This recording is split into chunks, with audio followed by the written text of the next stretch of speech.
Oh, yes? No! There you go. I see y'all.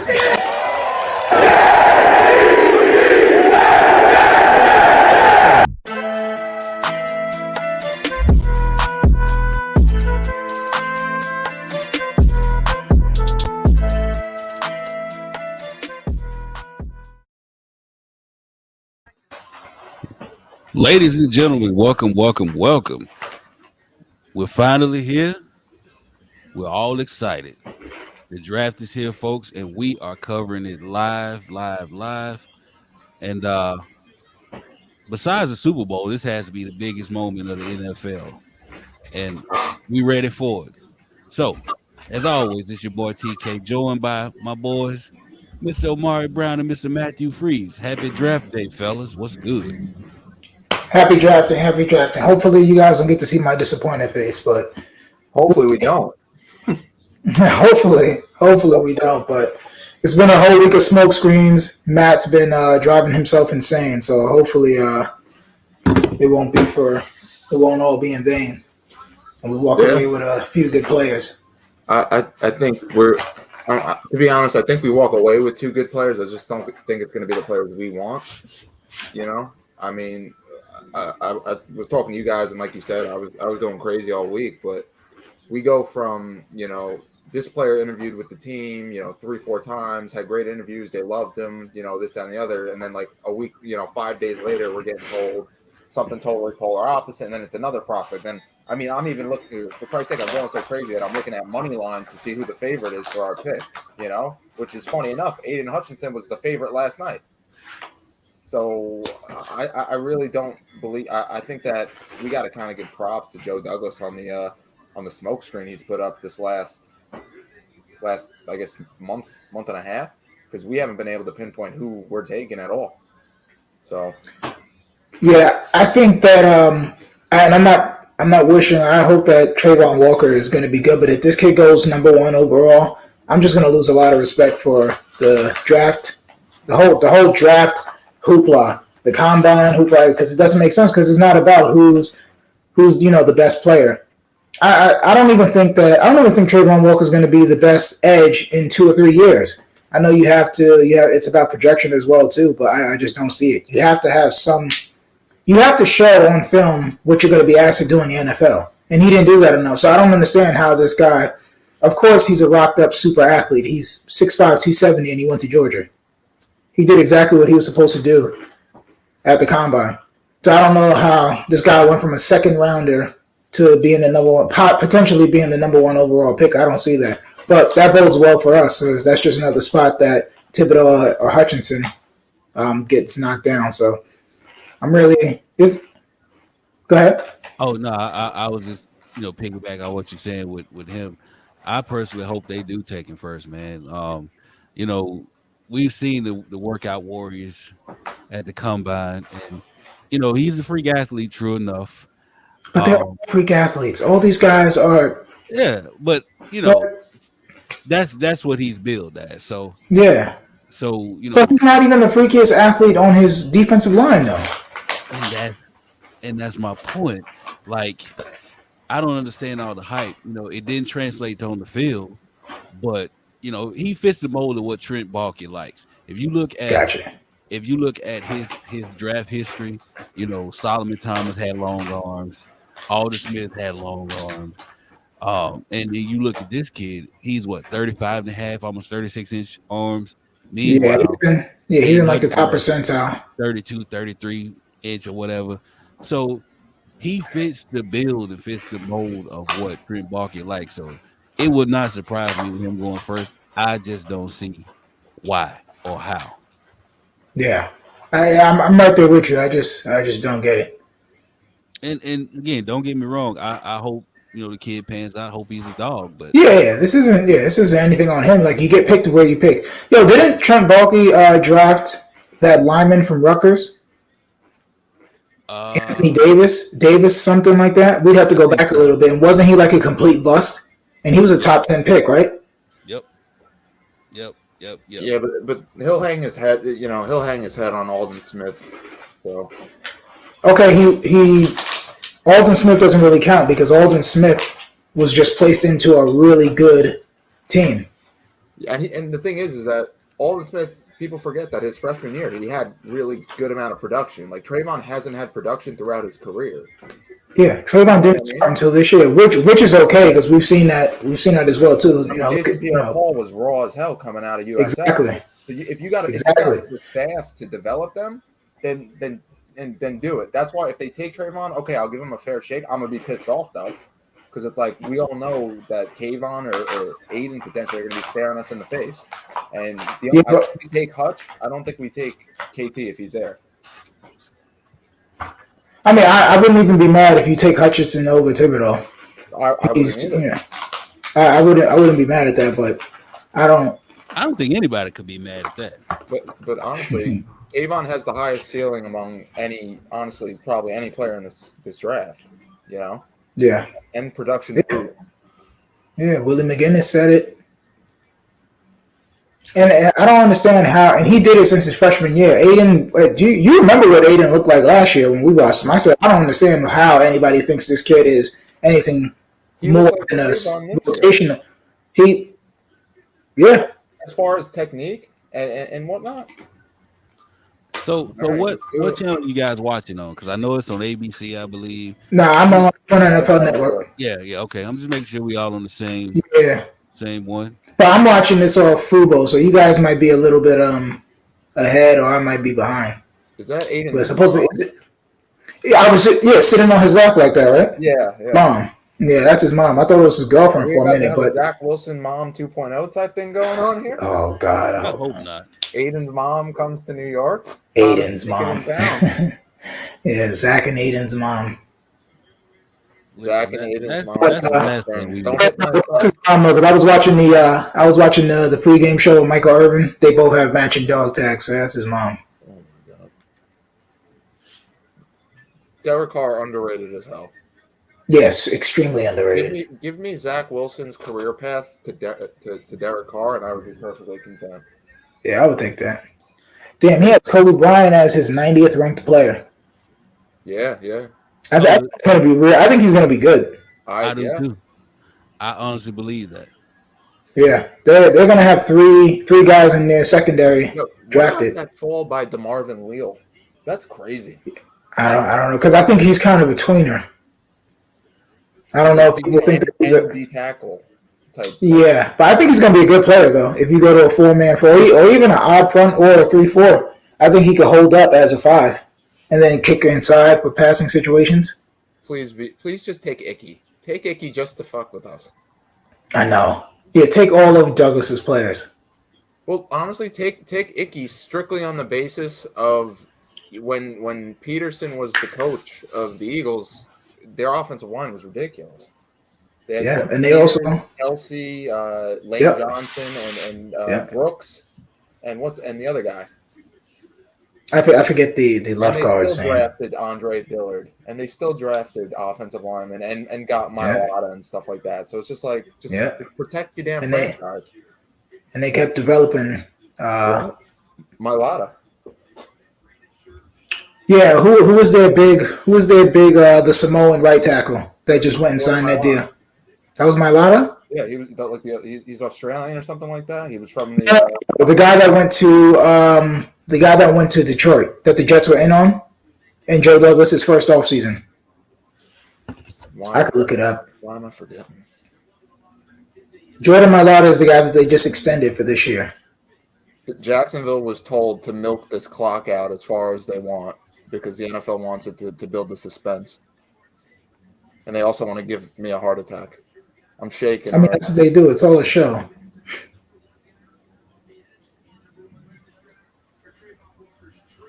Aiden Hutchinson isn't the consensus number one guy, though. That's the thing. What'd you say? They're saying Aiden Hutchinson, like he said, are they going to take the consensus number one guy? I don't think that if you look at any GM's board, I doubt that he's the consensus number one guy on everyone's board. Yeah, a lot of guys have a corner, which I don't understand because I don't even think that he's the best tackle. So with that being said, who do you have as the best tackle in the draft? Evan Neal? Evan Neal. Charles Cross at left, Evan Neal at right. If you want to break it out. If I had to choose between the two, I'm taking Charles Cross on positional, value at left tackle. I don't think you could go wrong with either of them. And I think Ekwonu is AVT of this year, like we've already said, you know? So it's like we don't have a spot for him is the problem. How would you guys feel about potentially, you know how like they're saying Linderbaum could fall? Mm-hmm. How would you feel if Kenyon Green fell? Because he played center. Would you potentially entertain the idea of trading back, you know, to the mid-20s if he's there? Shove him in at center? No, because I don't think Connor McGovern is bad. I don't think he's bad either, but I don't see a Yeah, problem. you just have to keep consistency at this point. Yeah. And he's and it's on $9 million for a decent center. And I think that he's gonna play better after being accustomed to the system for a year. So I just think that if you're going to trade up, you have to go to either get a weapon, which I understand technically protecting Zach is a weapon, but you got to get somebody that's going to be able to. You got to get a game breaker if you're going to trade back up. You got to get a game breaker. Or you got to get like a Pro Bowler, somebody that's going to play like AVT did. You can't have 2 top 10 picks and not get guys that are going to be either borderline Pro Bowlers or Pro Bowlers. Yep. You can't do it. Yeah. Oh, and you know they don't even have to be Pro Bowlers. They just have to be long-term contributors. You know. 5 to 7 years. They can't be out of the league in 5 years. Man, I hate that they do this for 10 minutes, first round. I hate that they can get stressed out for 10 minutes. Like they really are milking this thing for everything it's worth. They were told to though. Matt, I told them. Matt, Hala Pulivati Vaitai, that guy. Yeah. Vaitai, yeah. Now spell They that. developed him. Yeah, Vaitai, and they gave him a big deal. They kicked him inside. Yeah. The Lions don't have any. They have Taylor Decker and Sewell at the tackles and Vaitai. And they had Vaitai and they had Ragnow. So they really would only need a guard. And honestly, if they took Ekwonu, it wouldn't shock me because they could put him right at right guard or left guard, and he would be an all. Yeah, but I guess. How about you get something for defense, What the hell though? is that lady wearing? It looks like a skin suit. And there's no chance they go Sauce, right? Because they got Okuda still, even though Okuda's been hurt. Dog shit. So Sauce could be an option, too. I think Stingley is going ahead of Sauce, if anything, honestly. I think Stingley's potentially in the Texans. All right, here we go. Let's go. Oh yeah. I'm behind. Yeah, mine still says 440. I'm at 443. Yeah, now I see. All right, so Tyrus, you're a little ahead of us, so just don't spoil it. Hey, Matt, turn your volume up a little bit. Oh, my mic? Yeah, Better? it's a little better. Yeah, a little better. Yeah, just a little bit more if you can. All right, let's see. Better? The fact that it could be Walker, could this be again mentioned, a hybrid player and how he can drop into coverage. I'm really believing that this Trayvon was all smoke. Yeah. I'm really believing that. And Announce the damn pick, please. Imagine it's KT.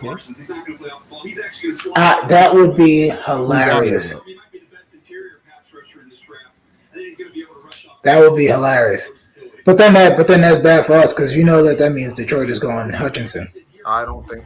Yeah, I'm sorry. You're right. I know. Apparently, they have Trayvon high. Be that edge rusher that you didn't see as much of in Georgia, where he's playing inside in a 5 technique, a 3 technique, dropping into coverage. They're going to say, "Hey, this is what you're going to do. Where's your pass rush coach? Let's get to work." And the most interesting thing is, every place he's been, he's done something special. He just hasn't been in one place very long. So if they can put him in one place, you think those. The suspense. I'm on the phone asking for Josh Allen right now. So the Jaguars are about to make their selection. For Josh Allen? Yeah. I mean, I would have been on the phone last week or something, or I don't know. They put so Like they botched so many picks. They already traded C.J. Henderson. Caleb on Chasen hasn't done anything. All of their high draft picks are on other teams performing well. Mark. Can you hear me? What's up? Yeah, not good. We don't want to get hit with that strike for the volume. God forbid. Gotcha. Is that better? Yeah. All right, bro. It's been on pick is in for the. Oh, there we go. All right. Yeah, there we go. Don't say nothing. Well,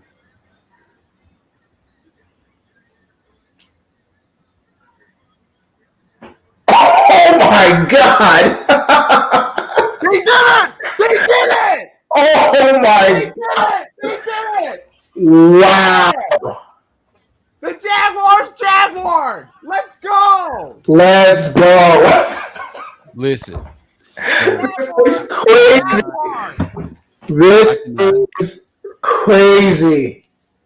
Yes. Bro, they said the first 2 picks are going to go as expected. So if they go as expected, Wow. I think Kayvon might be number 2. Oh, I hope not. What? We're not taking them. And if we do, I'm shutting the draft off because I don't care what we do with the rest of the picks. 1 sack in each 2020 college football playoff game. Oh, yeah. They Jaguar, baby! hey, The Jaguars do what the Jaguars do. This is insane. This is insane. Well, I guess that makes sense because I guess you're going to move him around the D line or just play opposite of Josh Allen. So, a lot of people thought they would take a tackle, at one as well if they wasn't going edge. And, I mean, they already got Cam Robinson there. They got somebody at right tackle, so it really didn't make much sense. But, dog, I honestly thought it was smoke. But it doesn't really make sense for it to be smoke. I am super shocked. Oh, and look, Jacksonville, but they don't know shit anyway. Look, they're Jacksonville fans. I mean, I can't really talk. I'm a Jets fan, but So that's crazy. I mean, how does this help Trevor Lawrence? I mean, how this is crazy. It has to be 8. Look, Detroit couldn't wait. They're like, oh, thank you, Jacksonville. That is crazy. Now, all right, I'm gonna pose a question to you. How does this help Trevor Lawrence? It doesn't. It doesn't. I mean, on the surface, They should have doubled down on protecting this dude. They didn't do shit for him last year by drafting a running back in the first round. They didn't do anything right by him since the end of the season last year. They got Urban Meyer to be the coach. They drafted a receiver. They kept overdrafting people. I felt like Urban Meyer was drafting everybody that he wanted to recruit in college. Yeah. And then they signed. Now you take a defensive end just on measurables alone. No, and it's okay if you have lack of production because remember, Jason Owe didn't have, or Daffy Owe didn't have any sack. He didn't register any sacks last year. But at least he was showing you burst off the edge, and he was consistently winning off the edge. Yeah, but if he doesn't start producing, then who cares? You know what I mean? If he doesn't start getting like pressure, we sit here and we get on Carl Lawson, right? Because the sack numbers weren't there, but the pressures were high. But then we're saying, okay, I mean, like that's great, but we don't really care, right? Doesn't make it a elite pass rusher because he just gets a lot of pressures. Yeah. So how can you say you can't? You got to say the same thing about Owe if he doesn't start getting numbers. But no, always putting up numbers in the league now. He got sacks? Yeah, he got some sacks in the league. Oh, I thought you just said he had 0 sacks. No, he had 0 sacks in his last year at Penn State. Oh, I was at with Detroit, and it's. Owe had 5 sacks this year. Oh, okay. And he was playing a limited role. Yep, it's Aiden. That was a layup. That was a layup pick. This should be no surprise to anybody. That's dope. His sister's hot too. Hometown kid. Yeah, they was like, oh my God, you guys are idiots. Yeah. So I mean, it was, and I had been saying this for the longest, man. It made so much sense for them to take Hutchinson because of where he's from, because of where he plays. So I mean, listen, where he's from. Listen, where he's from, where he's played, the type of guy he is. He's a good locker room guy. Everybody seems to like him, but we'll see too. I still think he's edge number 2. Shout out to the Walker family, though. So this is the pick, coming up. With Houston that's really going to determine a lot, I believe, as far as what we do. So who do you got them taking? I hope they take Sauce. No. I hope they take Aquano. If Aquano's there, the Jets are going to take him. And I'm really not feeling that, man. I'm not feeling it either. They're going Stingley or Sauce. I pray they go Aquano. Listen, Laramie Tunsil's going to ask out soon. Titus Howard, Marcus Cannon, all of these guys would not stop me from fortifying the offensive line. And yes, I say that, so Aquano's not there because Douglas isn't going to pass on him.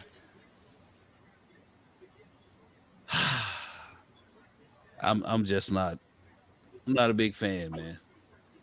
I'm not a big fan at all of taking, a lineman. And I mean, I get the whole protect Zach thing, but I think they've done a good job of that, with Tomlinson last year, with AVT, and then you get 2 tight ends to help anyway. So I think that protection is there. He needs weapons. He needs defense that can get turnovers and get him a short field. So I'm gonna tell you what. You have to give Robert Saleh what he needs to run his defense. Exactly. I mean, and if you look at what's been going on, they went heavy. Listen, they went defense in free agency last year, and they went heavy offense. This year, they went heavy defense in free agency, and so hopefully, I'm sorry, they went. They handled the offensive holes, and they kind of went defense too. But I think this time it's time to infuse some youth on the defense. Where would Aquano play? What position? He's going to be a swing guy. He can play left. He can play left tackle. He can play guard. What'd you say? You draft a swing tackle at 4. Well, he's not. It's about projection as well too. Fant is on his last year of his deal, and Mekhi Becton is still trying to figure out carbs and protein and calories.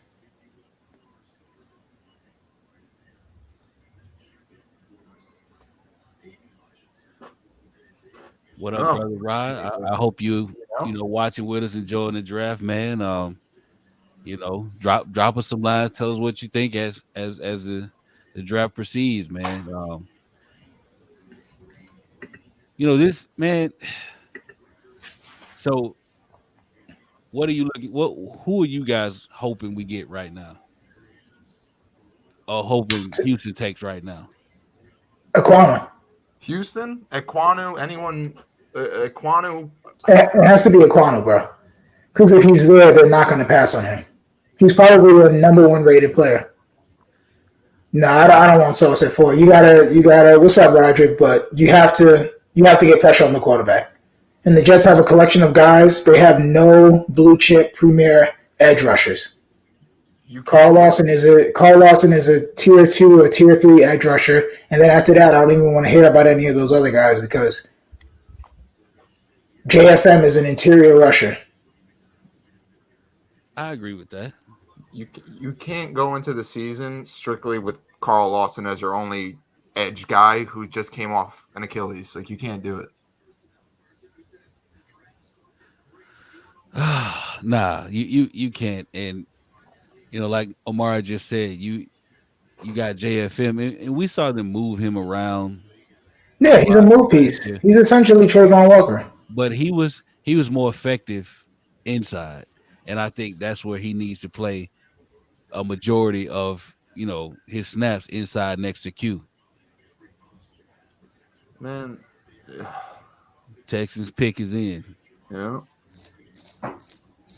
I mean, if they go Kayvon, it's icky for us. If they go icky, who knows? Oh, don't say anything. Okay. I think I know who it is. Okay. Yeah.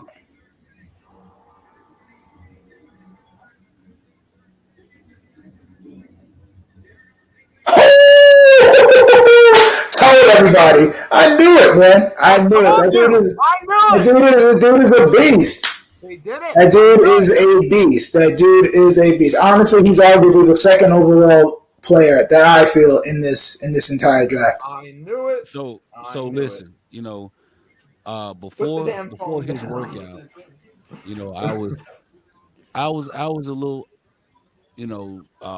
wary of how he would look, man. But once I Mhm. saw him, he eased every concern, any concern that I had, and we had talked about before his workout, maybe we can get him at 10. We take Edge at 4 and possibly Yep. get him at 10. And once he had that workout, I was like, oh, he won't be at Look, 10. look at him versus Chase as an 18-year-old. So you look at him, he got the prototypical build, you know, the size, he got the speed. Um, his Technique. only concern, There's a is guy. the injury. But you know, he showed that he was back, man, and I think he's gonna be a pure I- dog. I'm gonna be honest right now. I'm stressed out a little bit, but I think that the one thing worse than Icky was Trayvon. So I'm sorry if they pass. I'm sorry. We did not think that we are going to have this opportunity. So I think that if they pass on him, it's going to be a tremendous letdown. Personally, for me, I'm not going to speak for y'all. if we pass on Kayvon, Yeah, it's going to be the biggest disaster.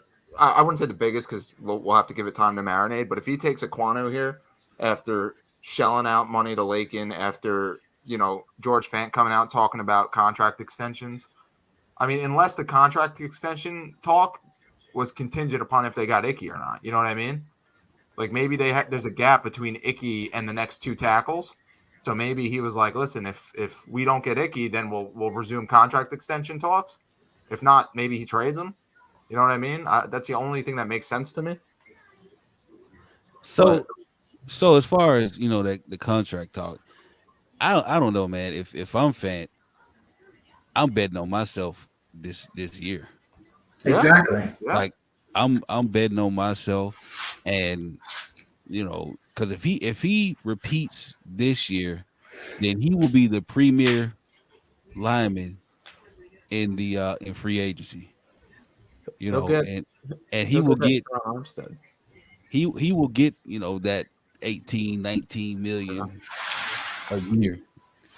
He'll get that He Terron won't get Trent Armstead deal. Williams money, but he'll get that Armstead money. I mean, if he was. I mean, I don't know about that. I think he's going to be in that. He's going to be in that franchise, whatever the franchise tag is. What was it for Cam Robinson this year? 15. 54 over 3 years. Oh, okay. So, but what was the franchise tag they had initially signed for? It was 15, right? I think it was like 15, 18, something like that. Oh, okay, yeah. It was 16-6. There you go. Okay. All right, so maybe Fant probably will get that. I don't see him. Oh, they letting this clock go. Maybe they're going to trade out. Yeah, or maybe Salah and Douglas are fighting, and I hope Salah's winning. I hope Salah's banging the table for Kayvon right now, saying we had 4 interviews with that guy and we need to draft him because he's a stud. And I hope that he's saying that we have Josh Allen in our division, and the only way to stop him is to put him on the ground. Nobody look at Twitter. Nobody open anything. All right, I'm focused on this. So who's the player that y'all would take right here that's not typical that y'all be okay with? I'll be great with Jermaine Johnson. What? I might flip this whole shit if Jermaine Johnson is the pick. I'm sorry. It's about to be Jermaine Johnson. I can get. It probably is. And listen, I'm gonna be honest with you. I don't mind it because if that's who they feel is the best player at the position, fine. But if it's, we all agree it should be Kayvon, but Man. this is an opportunity. You can't do it. They hugging and high fiving, so they all seem to be pretty happy with. Salah looks pumped. Okay. It's either They all Jermaine seem or to be. KT. Then All right, don't come on. They all seem to be pretty happy about whoever they got. Joe Douglas has a fucking gigantic smile. Is that Salah Yeah. with the beard? Oh, I'm looking at the wrong Listen. ball guy. We all agree that it should be Kayvon Thibodeau, but I have no problem with Jermaine Johnson, and y'all know I've been singing his praise. I have an issue with Johnson. I would be okay with Sauce at this point. I'd be okay with Sauce or Kayvon more so because I think that Jermaine probably would be available. Do you see this Jets fan spitting like this? I hate Is that spit, or are they blowing mist into the crowd? That was spit, right? I think that was missed. You think that was mist? Yeah, It looked like saliva to me. I hope not, man. I don't think they'll go up there and act like that. I mean, you're looking at the Jets have a negative 13 turnover differential last year, 29th in the NFL. Hit the damn quarterback. You know, you got to get after the quarterback. Exactly. In my opinion. But if you can't get after the quarterback, damn it, at least have the ability to take out their best weapon outside. Listen, I don't want to tell you. You can do that doubling people. Oh, man. Zach Wilson, 15. Whew. All right, bring it. So I can slam the damn table. All right, prepare for pain. I think you're ahead of us, TK. So Okay, sit on. What? My goodness. I'm not mad at this. I am not mad at this at all.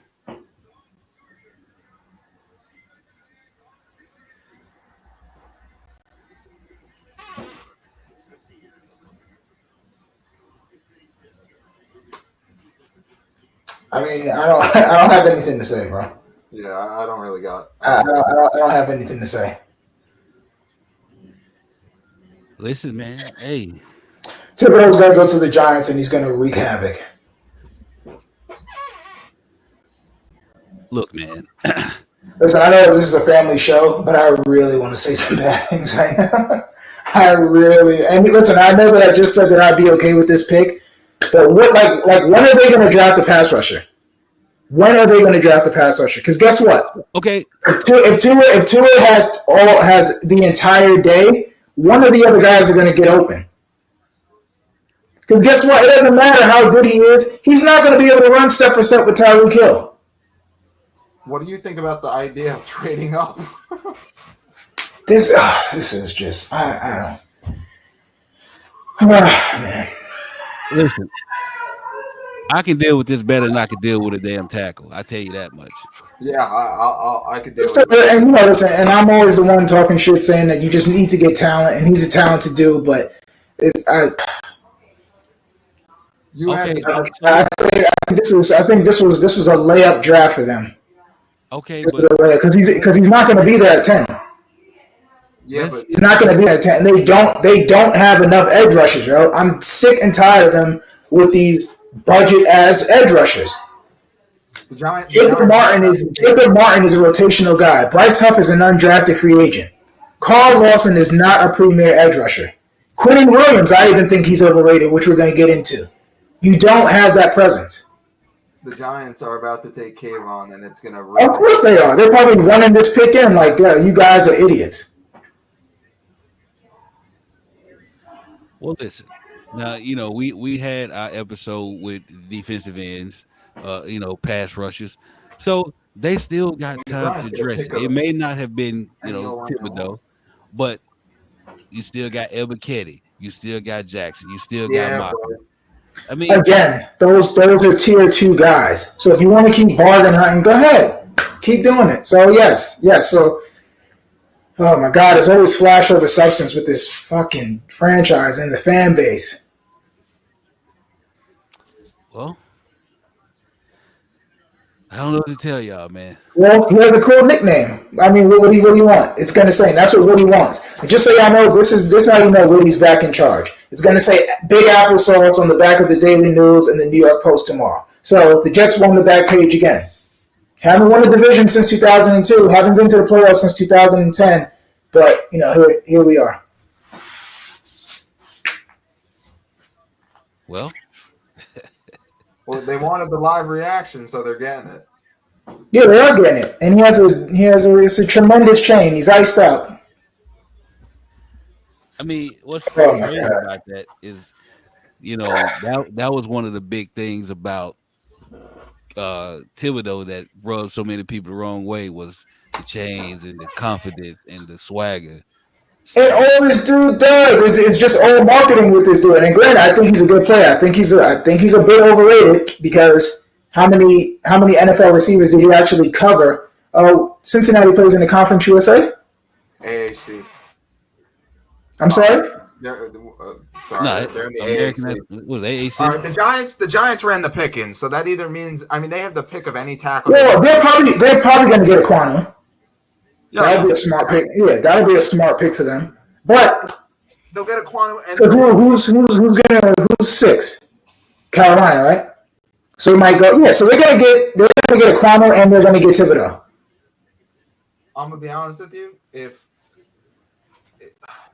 If I'm the Jets, I would trade up from 10. You got the capital to do it. Get a CB, get edge.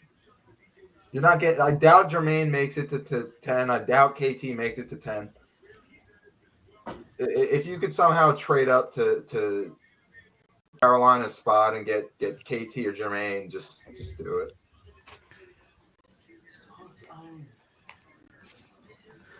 What if he's there at 10?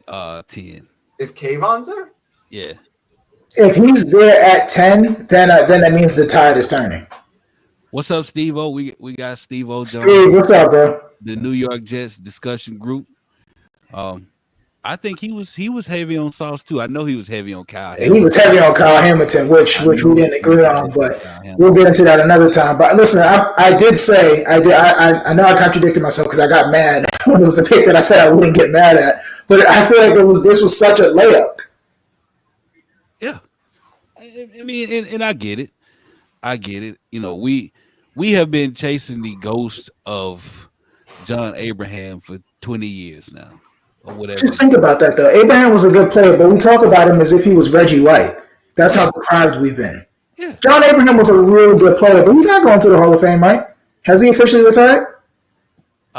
He might, though. I mean, he had over 100 sacks. I don't think he's going to the Hall of Fame, but who's just about to announce the pick? Who's this guy? You gotta love, what he did in Atlanta and guys. all that. So Don't say anything, man.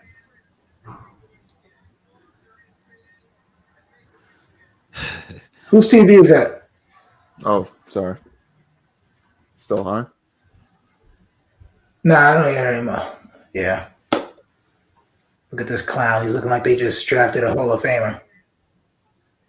it's a Make-A-Wish kid, man. Leave him alone. Oh, my bad. Why you ain't telling me to make a wish kid, baby? I didn't know until it popped up, man. so listen, man. Oh shit, my bad, Sam. How far back are y'all from me? He's still Goodell's he's still pumping up the crowd. Yeah, Y'all about to be pissed. chill, bro. Jesus. Oh, I'm done. yo, Matt called it. Yo, this is crazy. I'm honestly in shock though. The Jets are fucking retarded. Or sorry, stupid.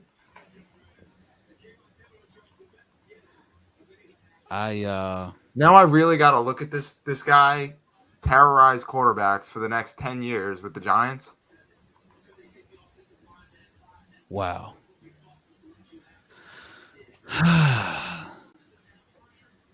Well, I mean, we were all in lockstep of who we wanted at 4.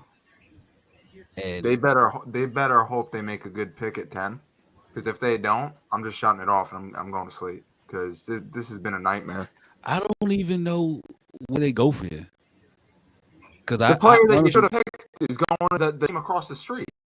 I honestly don't think Jermaine Johnson's gonna be at Bro, he's not. whatever. I mean, if that, but we've had talks back and forth, plenty of back and forth about it. That that's possibly their guy. So maybe they banking on it. I don't know. At this point, I honestly don't know. But Listen, man, y'all can try to dress this up the way you want, and everybody, and y'all telling people in this fan base love doing it. Again, I'm not dressing up anything. Like we all wanted him at 4. That's not even a question. But I mean, we see how it went down, and it is what it is now.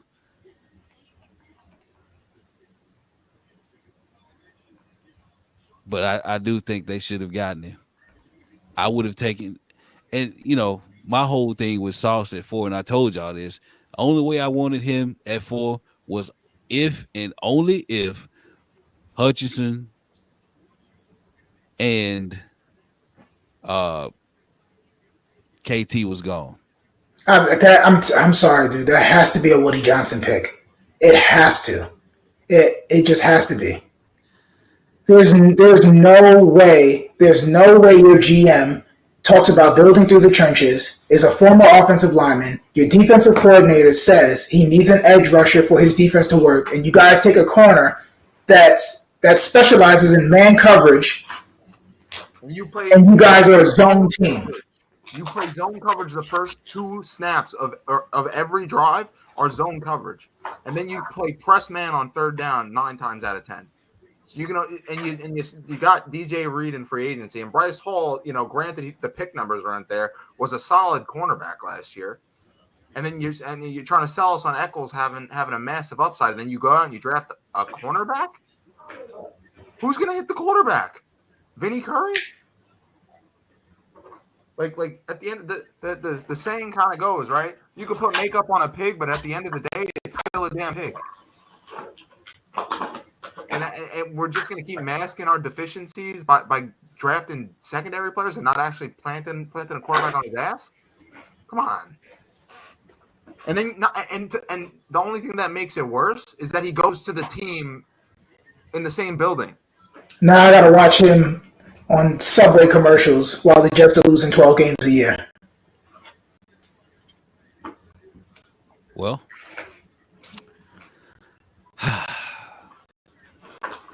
trying to keep it positive, but no, we have to be real about a lot of this. They do this shit all the time. They do it all the time. And I know it's still early and they could probably be 10, but we can all agree that there were only 2 tier 1 edge rushers. We all felt, right? Yeah, we and we were convinced that neither of them were going to be there at 4. Yeah, like it's crazy, man. They win meaningless games to where you don't get the number 1 pick. So we have to talk ourselves into liking Zach Wilson. Just, man.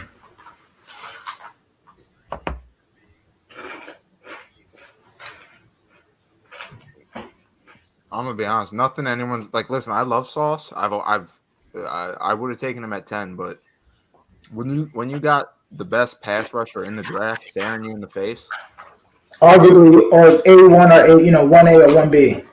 Yeah, however you want. When you got either 1A or 1B pass rusher, and no argument, the pass rusher with the highest ceiling staring you in the face, it's a layup. You walk into the pick. You just got to show up.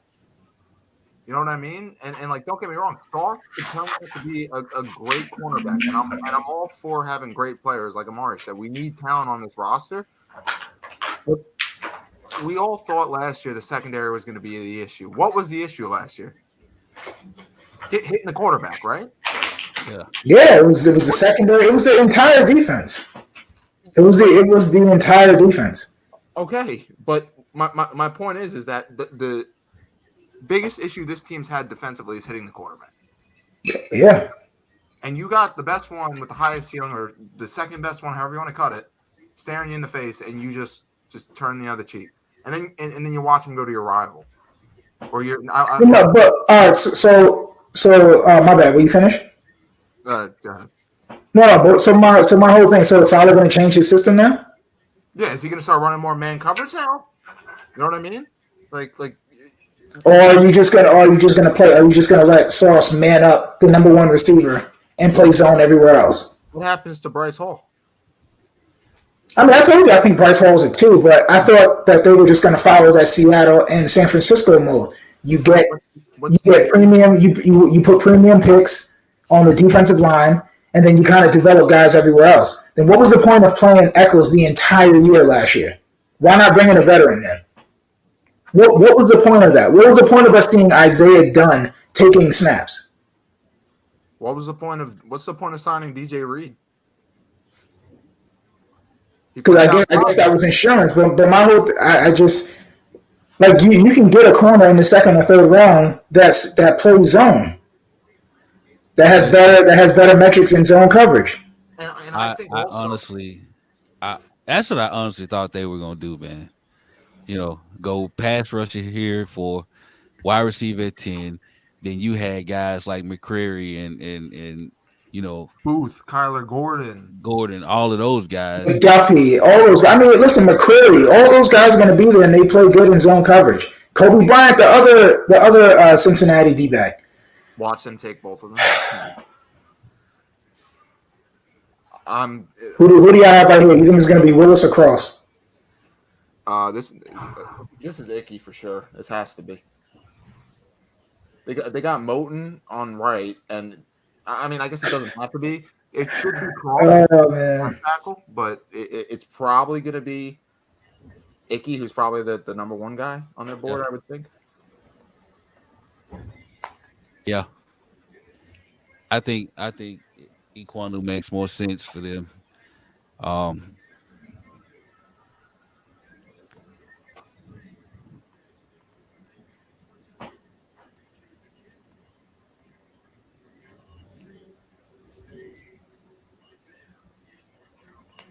Makes sense.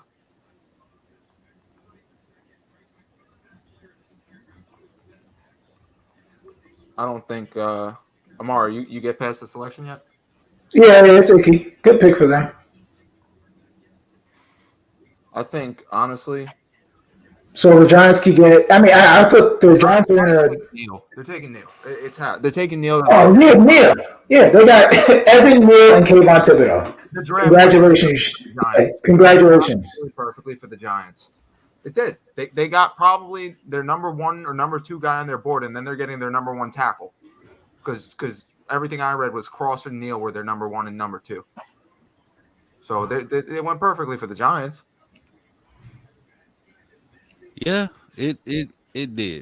The Jets are so stupid, man. They just do this all the time.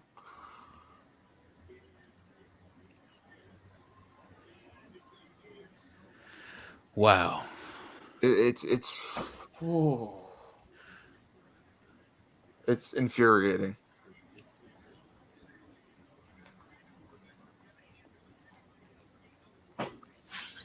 I'm not trying to jinx this kid, but this first year is probably going to be rough for Sauce because he's very handsy.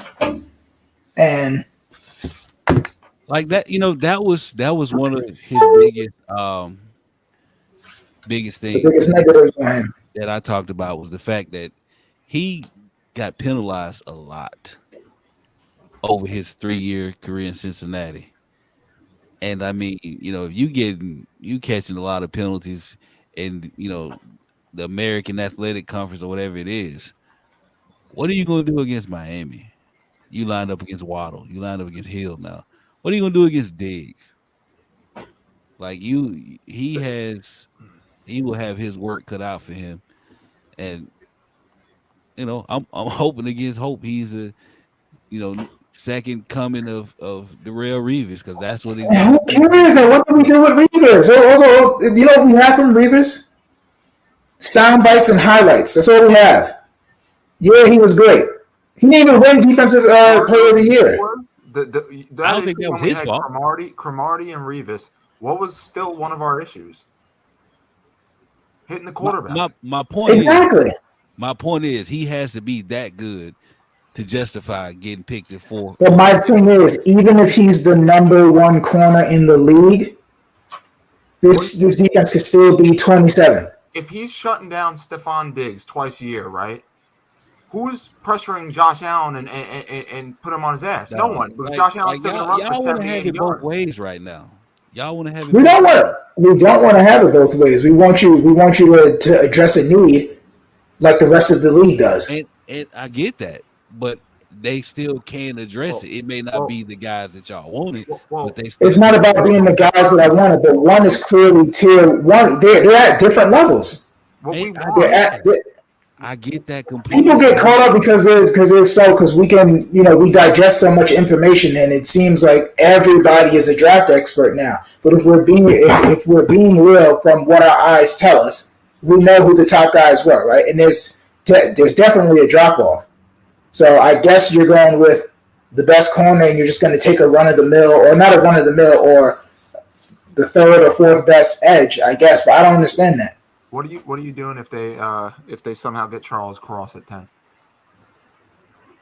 Who, me? No, I'm saying what are we doing if they get Charles Cross at 10? Shutting it off, right? Just I mean, I don't know.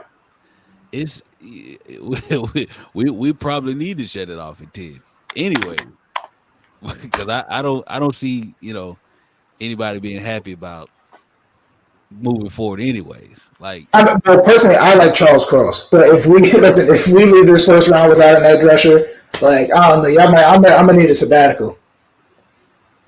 I'm gonna have to talk to y'all when training camp opens. It's just crazy because I think the problem that we're having is the issue is not so much cost of the player, it's positional need and best player available. No, can you hear me? barely. It's a little muffled, but yeah, go ahead. Hold on. Giants took Evan Neal, like you said. So, can you hear me? Yeah. So the problem isn't Sauce. The problem is positional need and best player available met at 4. It met at 4. Kayvon was that pick, and he just wasn't. I agree with that. That's the problem. Not Sauce as the player, because I think Sauce is going to be fine. But when we've always said we're big proponents of positional need meeting value. And all I know is you made your head coach look like an idiot because he just says corner's not a big thing to them. I thought that they really like to get after the quarterback. They like edge rushers, and they like safeties that can play deep and that are versatile, and they have corners that are tough and that play zone. So, y'all hear me better or no? Yeah, I can hear you. Shout out to the Giants, man, because they got better where it matters. Listen, they met need and all of that, bro. Both of those guys. All right, so I thought that Thibodeau was arguably the best player in this draft. So they got edge number 1 and they got tackle number 1. Air tackle number 1. Exactly. It doesn't. Okay, so at worst, nobody had Evan Neal lower than being the second best tackle, right? Yeah. Yeah. No, yeah. So he went to Alabama, played right tackle. No, played guard from day one. Then played right tackle to protect Tua. Right? Yeah, he protected Tua, and then he played left tackle. No. He was playing with Mac Jones. When Tua was there, he played guard. Yeah. So let's just watch him stonewall these SEC guys while the Jets have a left tackle competition going on with a guy that played basketball in college and one guy that can't tell the difference between a carbohydrate and a trans fat. This is great. Listen, I think I know who they better not pick at 10 because I think y'all probably quit. Don't even put that. If it ain't an edge or Jameson Williams, then I'm just turning it off for good. And TK, you're right. I'd be okay with Jermaine Johnson, but I think Jermaine Johnson is just another guy, and there's nothing wrong with that. I think he's another guy. You need that alpha. You know what I'm saying? So, okay, when you say that alpha, right? Hmm. Like, what difference is it if you have Kayvon who gets you 12 sacks and you have Jermaine who gets you 10 and a half, but he's not I the think it's I think it's the attention. I think it's the consistent win rate, and I think that Okay, it's Jermaine Johnson had a higher win rate than Kayvon. Just to let you. this year. Yeah, no, the last over the yeah, I'm sorry, this year because he played JUCO those 2 years Yeah. and then whatever. Yeah. He had a higher win rate when they were adjusting for chip blocks, double teams, stuff like that. He had the second highest win rate. I think it was like 26%. So Yeah. he wins. The problem is that his get off is not nearly as good.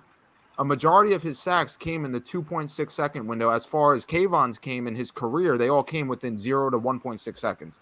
So he's getting to the quarterback with that elite first step significantly faster than any other player in this draft.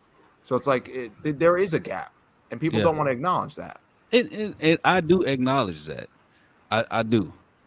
But at the same time, So all right, if all right, no, if finish he your thought. produces, all of this will be for naught, right? We won't be worried about what Kayvon Thibodeau is doing as long as Jermaine produces. If we This is true. This is true. Yeah, We're going to see. I just think that this was a layup, man. Yeah, and I mean it was a slam dunk. They threw the perfect alley. All they had to do was grab it and dunk it, and they didn't. They didn't, and I don't think anybody can. It's about to get wild because I accidentally opened Twitter. So, Atlanta pick is in. Mm-hmm. We're waiting to see who they get. Atlanta's a dumpster fire. Yeah, man. But Tyrus, like you said, I don't think that I don't want to speak for Matt. Matt, you can go after this, but I'm not mad at Sauce being the pick. So I don't want that to get lost in the anger of my ramble. I'm not mad. He's a good player. Get lost in the sauce, right? Please, it's too soon. Oh, too soon. It's too soon. The wound is wide open. It's still, yeah. You're putting salt and sauce in the wound right now. You're watching a grown man melt down over a pick for a sport. A lot of this meltdown comes off the tail of how great last year's draft was. Drake London to the Falcons. Drake London, right? Yeah. Drake London. I'm telling you, Atlanta is a dumpster fire, but they have the worst wide receiver room in the NFL, so I get why they did it. But they're a dumpster fire. Marcus Mariota is their quarterback. They miss. I think I said on the podcast a couple times, what set them back was missing on those 2 first-round offensive linemen. It really set them back. Lindstrom, I think it was Atlanta. Not Jake Matthews, no. No. They had a draft where they took I think was his name Lindstrom or something like that. And Alex Lindstrom, older brother, right? Tyler? Yeah. Corey. Was it Corey? Possibly, but it was Lindstrom, yeah. But my point is what set them back was they had those 2 first-round picks, and they flopped on them both. Taking a wide receiver is great and all, but your offensive line outside of Jake Matthews is garbage. Your defense, you don't have a defense. You got Kyle Pitts and you got Drake London now, and Marcus Mariota at quarterback. You know what I mean? Like, you guys are so far. You just got to bank on Tom Brady retiring in next year, and hope that you guys can figure it out. I'm really not mad at this pick, man. I'm really not mad at this pick for them. You got him with Kyle Pitts. I really don't know who else they got left, but I see them doubling up wide receiver early to help that offense. Yeah, but I mean, this wasn't a bad pick for them. Drake London, and I as a Notre Dame guy, I watched him dog us. Sure, yeah. Honestly, I wouldn't be shocked if the Jets' war room was slamming the table right now. I really wouldn't, because I think that he could have been the pick at 10, honestly. Maybe. And it's quite possible, yeah. Again, I tell you what, he and Kyle Pitts a red zone monster. So that's gonna be fun to watch. Yeah, they just got to get there. Yeah, I think Atlanta's. Yeah, I think Atlanta's going to take the route of like build your roster up and then just insert a QB. Yeah. Yeah, but you know what? You know they re-signed Cordero Patterson. Who they got running the ball? I thought it was Mike Davis and Cordell Patterson, right? Well, Yeah. yeah. They still need to run it back. All right, so I think we should trade back. So, if Jermaine go, you got 2 picks, right? You got 1 pick. You got Seattle. Yeah. Seattle was linked to Derek Stingley and Sauce and Kayvon, right? Yeah. The only other player I can see them taking is Charles Cross. Why? Because that offensive line is terrible, and I don't know if Dwayne Brown is retiring or not. And honestly, no, but he's 37 though. Yeah. Dwayne Brown is old. So Yeah, Charles but Cross listen, makes a lot of if he stays healthy, I mean, we've seen how old a healthy tackle, how long a healthy tackle can play with Rams. Or they go Andrew Whitworth. Yeah. But also too. Imagine if they went quarterback. That'd be crazy. But that would be insane. I think at some point though you have to start addressing that O line because that's the reason that Russell Wilson left. That's what I'm saying. Is Charles Cross makes too much sense here, and I am okay with Jermaine at 10 because I think that so am I. I think his ceiling isn't nearly as high as Kayvon, but then again, nobody after Kayvon is. All their ceilings are much lower, in my opinion, than Kayvon. I think Jermaine can easily be an 8 to 12 sack guy here, and I am perfectly content with that. And honestly, his numbers could go up because Carl Lawson on the other end, if he can get back to form and at least generate pressures and force the quarterback out of the pocket. So I'm fine with that. But I don't know. Because then you're sitting there asking the question, wide receiver, do we trade back into the first round for Olave or Garrett Wilson if they make it past the Texans at 13? I'm a proponent of if the Texans want to trade up because the Texans are rumored to want to trade up potentially for a wide receiver, and your heart is set on Jermaine, and you think that he's going to survive 11 and 12 past the Vikings and whoever's at 11, and no one's going to trade up. I'm all for grabbing an extra second round pick or whatever you can get from the Texans to move back 3 spots. I don't think they trade out of that 10 spot. I don't think they do, but I think it is contingent upon what Seattle does because I don't think the Texans were rumored to want a wide receiver, and I don't think Drake London was the guy they wanted. Well, I don't know. I don't have a beat on what Seattle's about to do. And our friend Mekhi Becton is finger crossed hoping for Jermaine. He tweeted that, so I would not be mad because he wants an easier time at practice. Honestly, I'm kidding. Joe Douglas could come. Well, he's going to get his butt clapped by Lawson again this offseason, so it's not going to make a difference. But You think so? Absolutely. Not if he figured out that if he eats less calories than he burns, he loses weight. Because if he figures that out, he might be a Hall of Famer. Okay, we got to stop forgetting that how high we were on the pick. You know what I mean? No, I'm going to keep making these nutritional jokes. Honestly, I've seen a lot of people where they're always talk.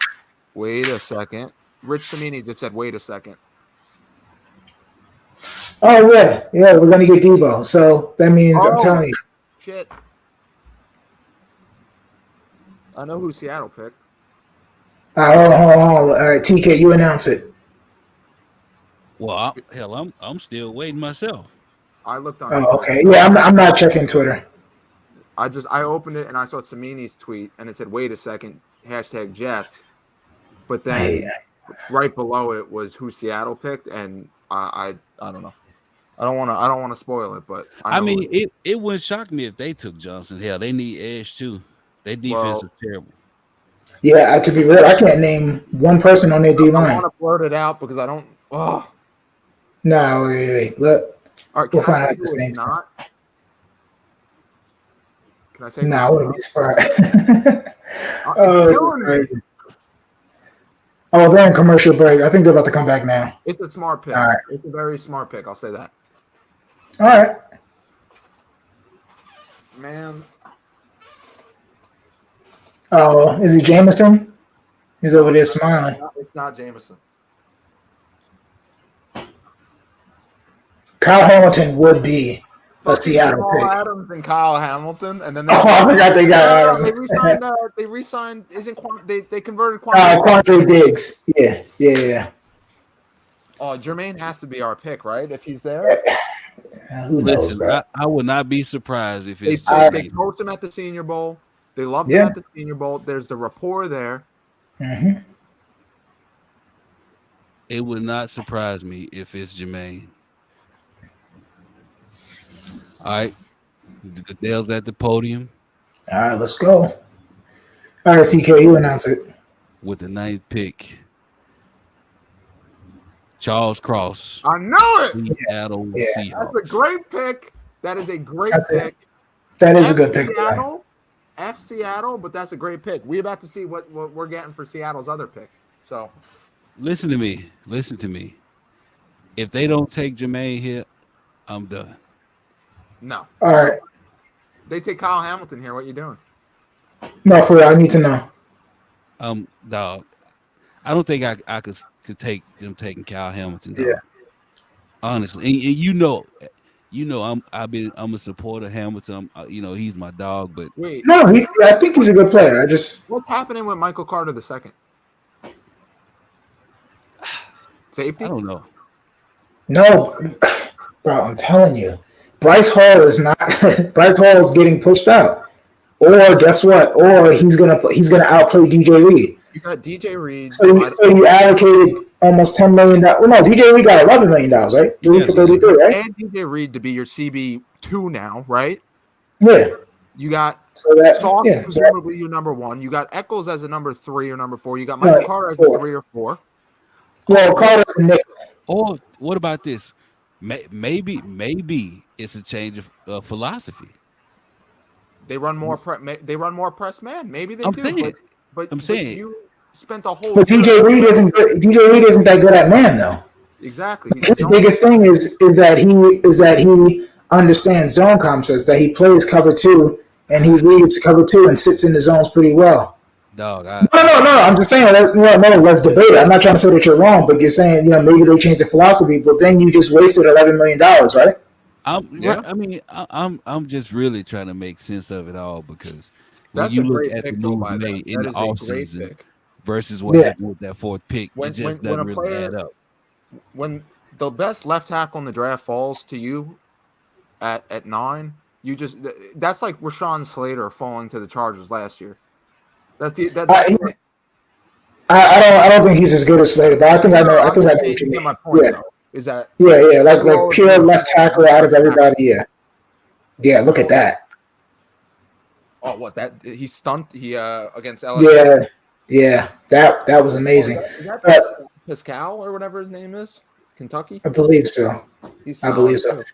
Yeah. And the only thing about Cross, I think Cross is actually going to get better too because he has a foundation. Because he has really good hips, he has really good feet. He's he lunges a little bit, but I think he needs to get stronger too, which is going to happen. So I think in 3 years, His kick set is very clean.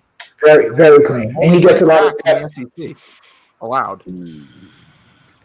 Breaking news: Jets are not expected to trade for Deebo Samuels. Duh. All right. Is this what Ian Rappaport is saying right now? Yeah, that's what he was talking about. All right, get ready for pain.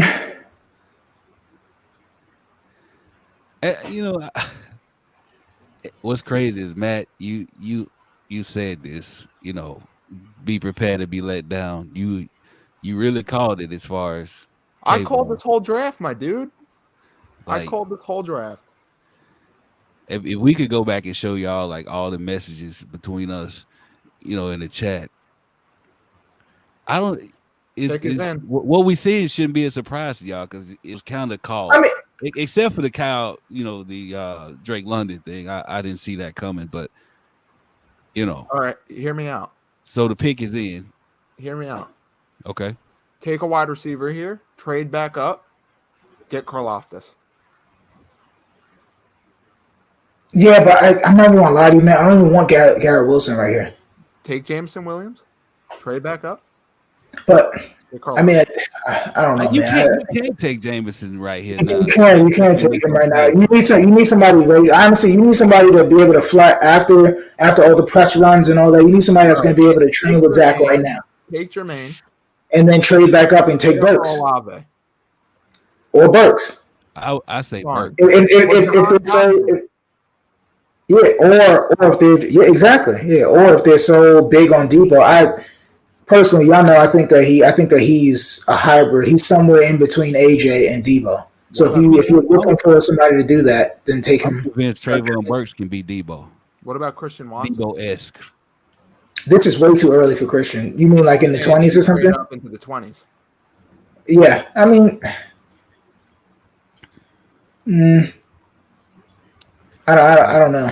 All right, maybe the board falls the right way, and we end up getting a wide receiver at the top of the second, like we did with Elijah. Maybe we get lucky with the 10th pick. Yeah, George Pickens will be there. Here we go. All right, with the 10th pick of the 2022 draft.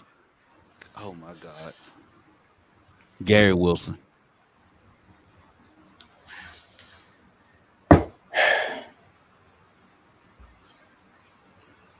Wow. How in the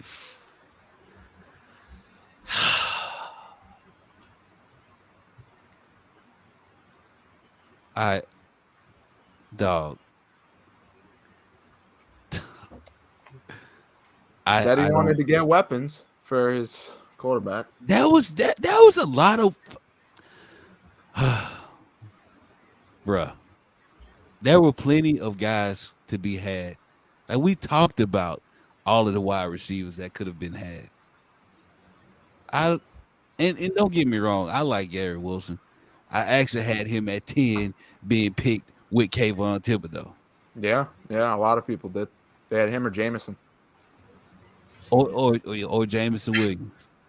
Pick with Kayvon Thibodeau. Well, listen, man, I'm gonna be honest with you. Garrett Wilson's a monster. He's very good at high pointing. He can run the full route tree. Him and Elijah Moore are going to give some cornerbacks some fits. So I can get behind it, but I think this just further stings me with that Sauce pick. Because now you're walking out of the first round potentially, unless you trade up, without an edge. So, I mean, if you can somehow get Arnold, Ebiketie. However, I said this in the group chat yesterday, and I was told no way. He's a first round pick. He's going in the first round. Yeah, he is going in the first round. It's happening. No, you're right. I'm seeing. Yeah. End of the first. He's going. I think once they get to 24, he's in play. I think earlier. I think Baltimore. I think Baltimore goes Karlaftis. But no, you could be right. He is their type of guy. He can play. He can drop back a little bit if you really need him to. But I think he's a stand-up edge. Stand-up. Oh yeah. Listen. Okay. I got nothing. Let's take a quick step back. Let's take a quick step back. So, offensive line, clearly they feel as though the offensive line we have is set. Becton's the only question mark, right? Okay, and I agree with you. Yeah, Becton is the only question mark. Okay. And all my jokes aside, I think he's the best tackle on the team. But go. The Saints just traded up to the 11th pick. By the way. Yeah, I see it. Go, Matt. Go. Hold on. Side note: New Orleans is terrible at drafting. They are awful at drafting. They're going to take Jermaine here, and if they do take Jermaine, I'm going to laugh because Marcus Davenport flop. Peyton Turner 1 sack, started 0 games last year, 0, and they traded up for him too. Just saying. I didn't understand that pick. I don't know who the pick is, but I would not be shocked at a quarterback.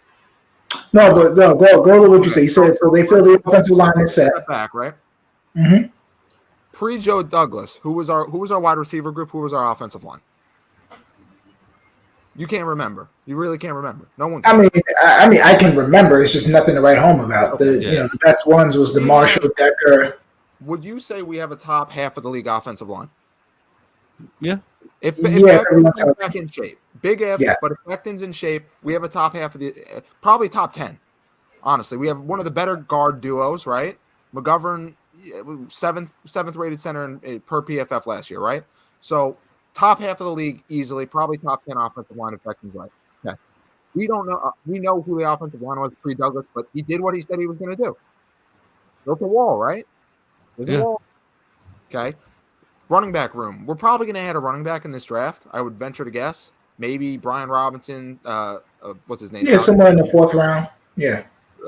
Whomever. So we're probably going to add another back. Ty Johnson's gone. Right. Running back room, I think we'd be content with, right? Wide receivers. Who were our wide receivers? Outside of the 1 year where we had Decker and Marshall. I mean, they haven't. Yeah. What's his name? Quincy Enunwa. Quincy Enunwa. You shaking your head, TK? Something happened? Nah, I honestly got nothing, right? So, like, your wide receiver room and your weapons room has now transformed into Michael Carter, who we all agree is going to have a really good year, barring injury. Elijah Moore, who's going to have a breakout year, who already has torched some of the better corners in our division, namely Xavier Howard, who just got a massive deal, right? You got Garrett Wilson opposite him. You got Corey Davis, who can now probably go to the slot, honestly, because Elijah Moore's an outside wide receiver. Garrett Wilson should be an outside wide receiver, but I think he's played all 3 positions, so you can probably move him around. And Corey Davis, whatever. So you got that. You bring in one hulking guy in Uzama, and then you got Conklin too.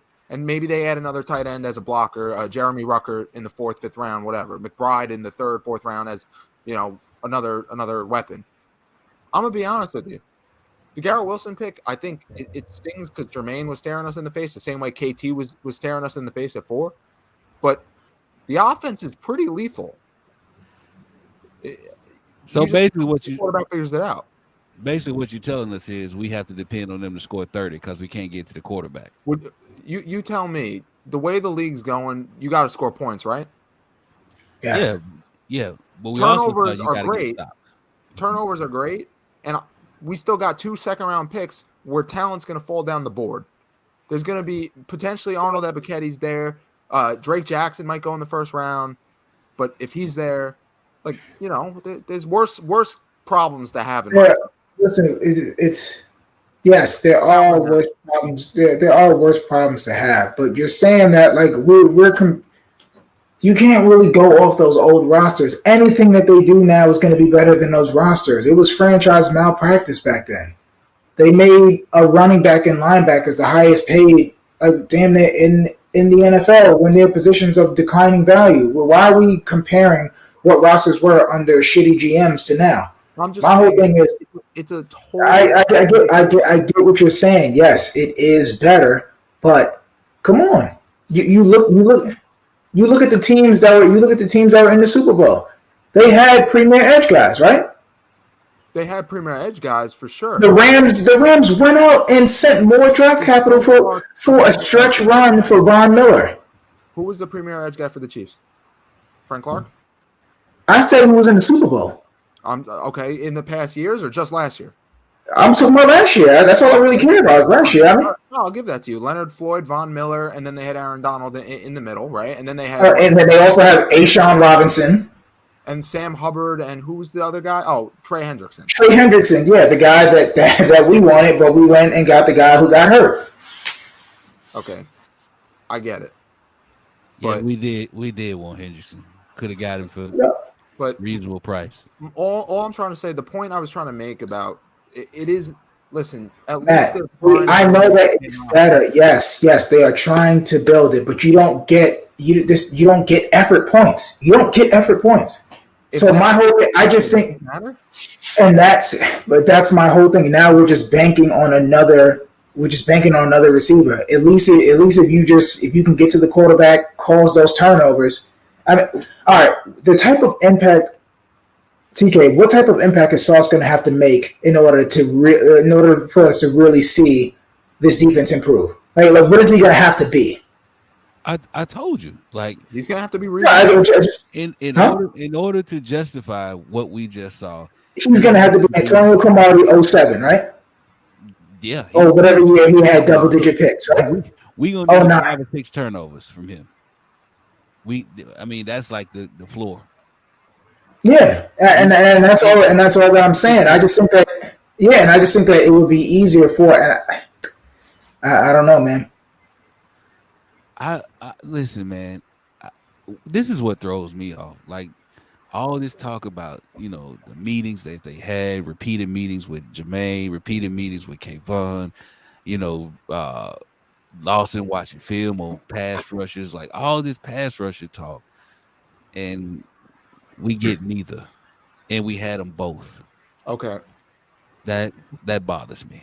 My only question is then, if we're going to be critical of these picks, what would you have to see? Oh, hold on. And I'm not even really that critical right now. It's just that I'm shocked. Olave to the Saints. I am shocked. Is my whole thing. Wow. Olave going ahead of Jameson. How the hell y'all jump ahead of me? About to luck into y'all on Twitter? No, a buddy of mine just texted me. So they just came up. Oh shit! I'm not looking at picks, but from what I just read, someone made another trade.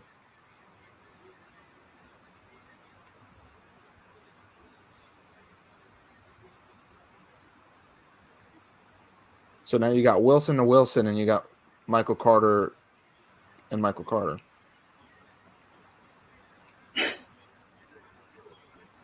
Mina Kimes back in November of last year said, "Can't wait for the Jets to draft Garrett Wilson with Seattle's pick." Not wrong.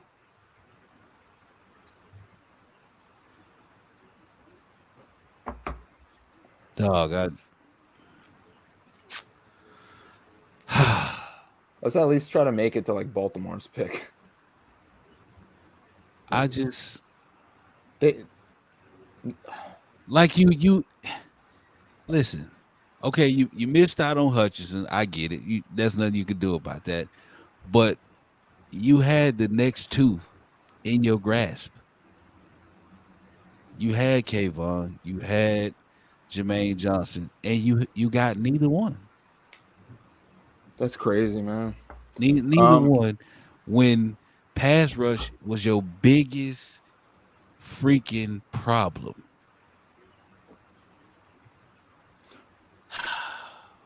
So I guess here's my question. What do you got to see in our next couple of picks or whatever for this? I don't want to say this draft to be salvaged because I don't think it's a bad draft. But what do you have to see in the next 2 picks or rest of our draft for us to be like, okay, like we actually left with a really solid crop of guys? Because I think Sauce and I think Garrett Wilson are great players, and I think they're going to be contributors day one. They're starters day one. They said they want guys that are going to come in and be players. So what do you got to see with these next, let's call it 2 second rounders and the third rounder? What do you got to see? You know what? What would make me feel better if they use one of the second round picks to trade back into the first, and say they got Karlaftis at the end of Ebiketie, and then they turned around and got Ojabo with the other second round pick. Okay. So double dip on edge? Yeah, you got to. Like you really have to. Because what we seeing right now just ain't it, bro. I'm sorry. Like, I was missing positivity 10 minutes ago. Because I just, it made too much sense. Okay, you passed on Kayvon, so Jermaine is your guy. Lions traded up. And I don't know. Lions were at 32. They just traded up 20 spots. Oh, they must have gave up the house.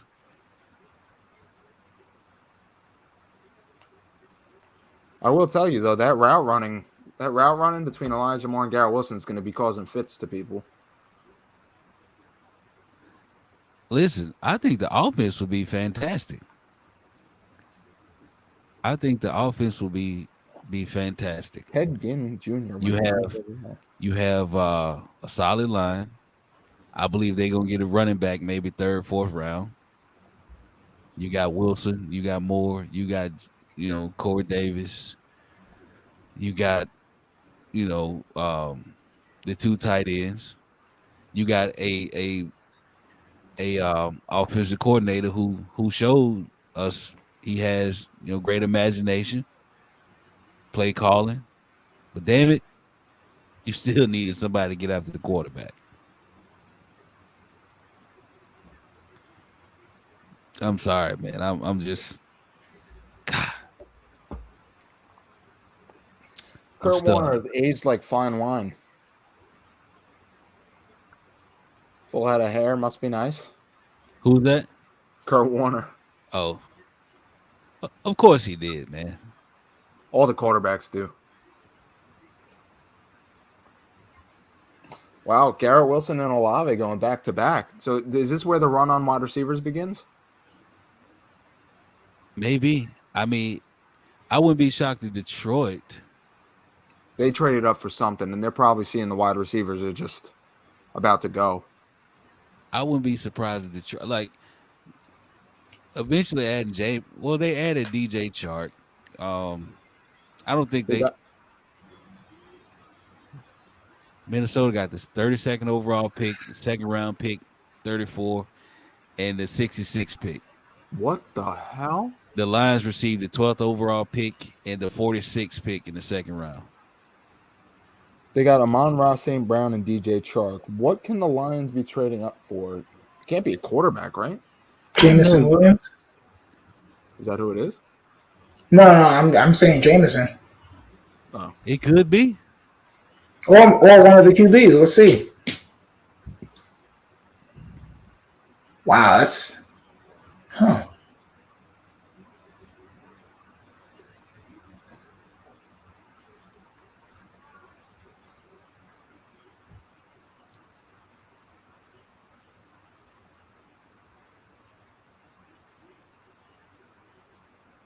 I'm surprised they traded with each other in the same division like that. oh Yeah, my God. Yeah.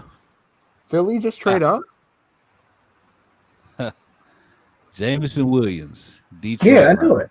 Yeah. Philly just traded up. What?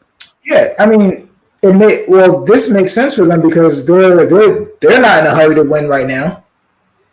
Yeah. Perfect sense. Gets DJ Stroud next year, and he walks in with Amon-Ra, Jameson Williams, and DJ Chark, and DeAndre Swift, and a good offensive line.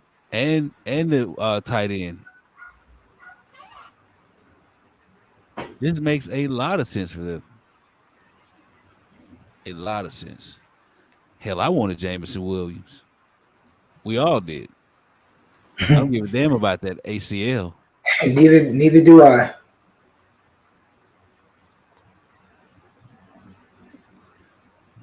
Wow.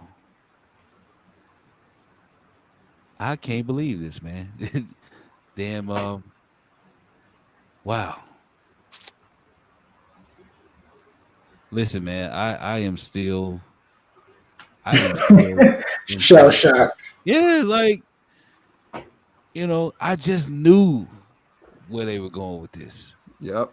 Philly Because traded it up. made too much sense.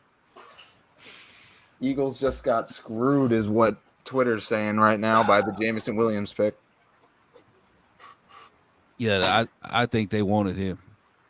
Oh, yeah, no. Apparently he was the number one wide receiver on their board and one of the top 5 players. Who? Jameson. For the Jets? No, for No, Eagles. Eagles. Oh. I don't care about Philly. They're good. Honestly, that probably has to hurt Baltimore too a little bit. Why? Okay, so at what point, what pick does Jermaine have to make it to for you to entertain the idea of selling the house? To move on? And by selling the house, you just mean the 2 seconds? Both seconds and maybe a 5th. Neither. Because you had him. Okay, but if you would have told me you walk out of it with Garrett Wilson, Sauce, and so you got the three guys, a combination of three guys, two of which are top 10 guys, and Jermaine is arguably a top 10 guy. Yeah, then I'm happy, but you still have to address it though, Matt. You know what I'm saying? Like right now, it's just I feel the same way I did about the Elijah Moore pick. You still needed a tackle, and guess what? We could have used Tevin Jenkins last year, right? I love Elijah Moore, but right? No, I get it, but I'm just saying, do you entertain? Oh, I love this play. I could watch this play all the 20 times in a row. Oh my god, that extra gear, right, dude? I think we got another trade. Eagles, right? I think the Texans traded with Houston, with the Eagles. Yeah, they did. So this could be Jermaine. The pick is it makes sense with the decline of Fletcher Cox, and they missed so much with defense. So watch Jermaine fall right to Dallas. Mm-hmm.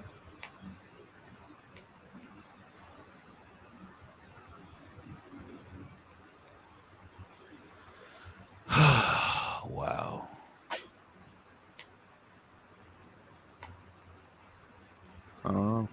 Oh, okay. Jordan Davis. Yeah. Jordan Davis to replace Fletcher Cox. That's crazy. I like Jordan Davis, but I think he was the best Georgia defender. Easily. He's the only freak on that defensive line. I don't listen. Watching him really just it confuses me how Trayvon is number one. Yeah. Well, guys, at least Rich Eisen is happy. Yeah, because he predicted that.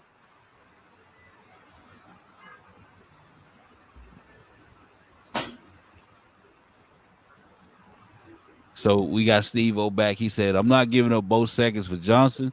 You had him. Besides, the draft is not that good to trade up in unless it's a guy you really like and fits perfectly. And, you know, I agree with Steve-O. Like, you had him. There's no... you don't hear any arguments from me. You had him. I'm not trading. Technically, you passed on him twice. Right. Not only did you have him once, Steve-O, you had him twice, and you let him go right past you. So, nah.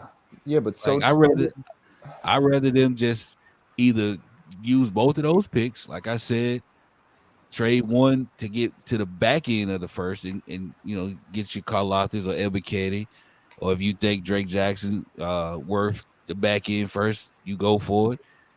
And, you know, Ojabo. Because anything other than that is just, it's a no for me. I would be pissed if they traded both seconds for Jermaine Johnson. Pissed. Well, that's why I was asking, how far does he have to slide before you entertain the idea of trading up? I think 18 to 20 probably. But yeah. I mean, so then you're looking at what? But if we're being real, that is just super contradictory. Why would we give up? Why would they give up 2 second rounders when you had an opportunity to draft? And listen, guess what? We were in love with Thibodeau. We were in love with Hutchinson and Thibodeau. But why would you pass on those two guys? Why would you pass on him and then trade up for Jermaine? If that's the case, just wait and just take your pick of the litter at the top of the second. Yeah. Because that's when you got. Yeah, but there might start to be a run on. I think after Johnson goes, there probably might be a little bit of a run on edge, because then Boye Mafe is probably going to be in that discussion. Drake, and are all going to go in probably between now and our pick in the second. Yeah. So honestly, guys, by the time the Jets get to 35, you're probably going to be looking at Enigbari. You're probably going to be looking at who else is in that tier. No, I don't want him at 35 either. I think he's a third rounder to me. But Johnson, Ebiketie are both guys that were, they could be there. I don't know if they will. And Drake Jackson, I didn't even know that the USC. I said this in the draft that USC switched to a 3-3-5, and they asked Drake Jackson, he lost 25 pounds. So if you're getting Drake Jackson from his freshman and sophomore campaign weighing 275, you're getting a completely different player. Do you think there's a likelihood that we trade into the back end at all? I don't. You know what? I don't even think they go back into the first. I think they. That was my hot take, so that's why I'm a little. It's hard to predict that stuff when your hot take is something like that, but then they do something totally opposite of what you thought they were gonna do. Yeah. So like I don't know. I just don't see I don't see it happening, man. I'm gonna laugh when they trade back in, and then that's when they get like the offensive lineman.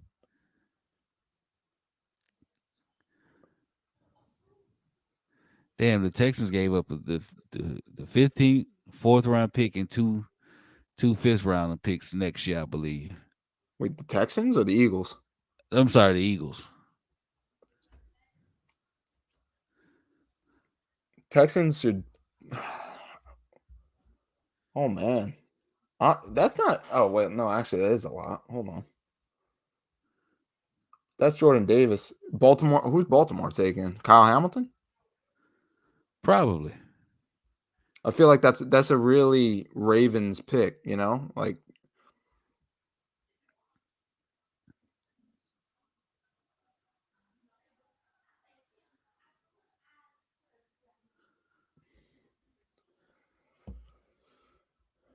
Shit's something else.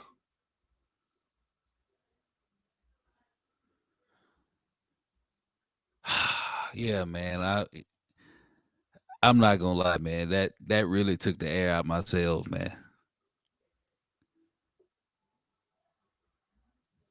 You had both of them. Both of them. Like we couldn't get to the quarterback to save our life last year when we needed to, and like they must have unreal faith in Carl Lawson, and unreal faith in JFM, and you know they picked up Quinn his 5th year, so There's no there. That's why I'm saying there's no way that they either don't trade in if a guy slips a little bit, an edge, especially Karlaftis. There's no way they're not doing it because I can't like we're saying okay they passed on Jermaine, right? And Jermaine we can warrant the 10th pick for Jermaine, right? yeah.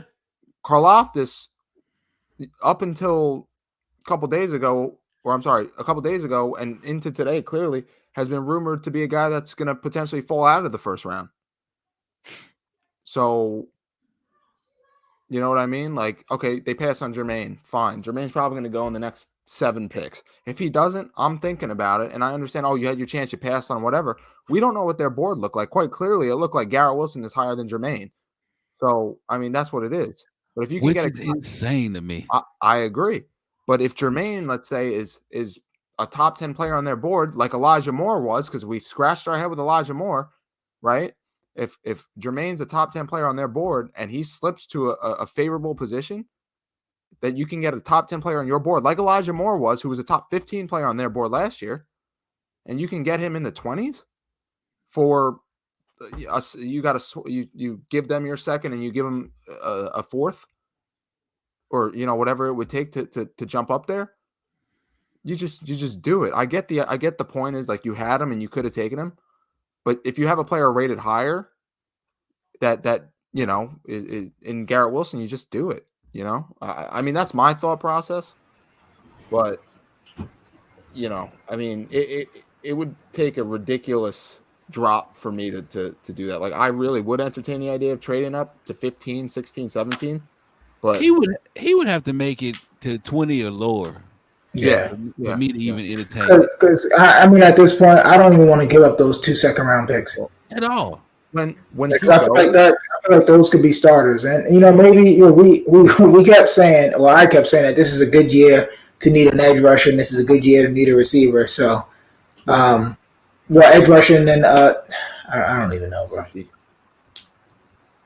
But that's what I was trying to say is that once Jermaine goes, there's going to be a run on edge.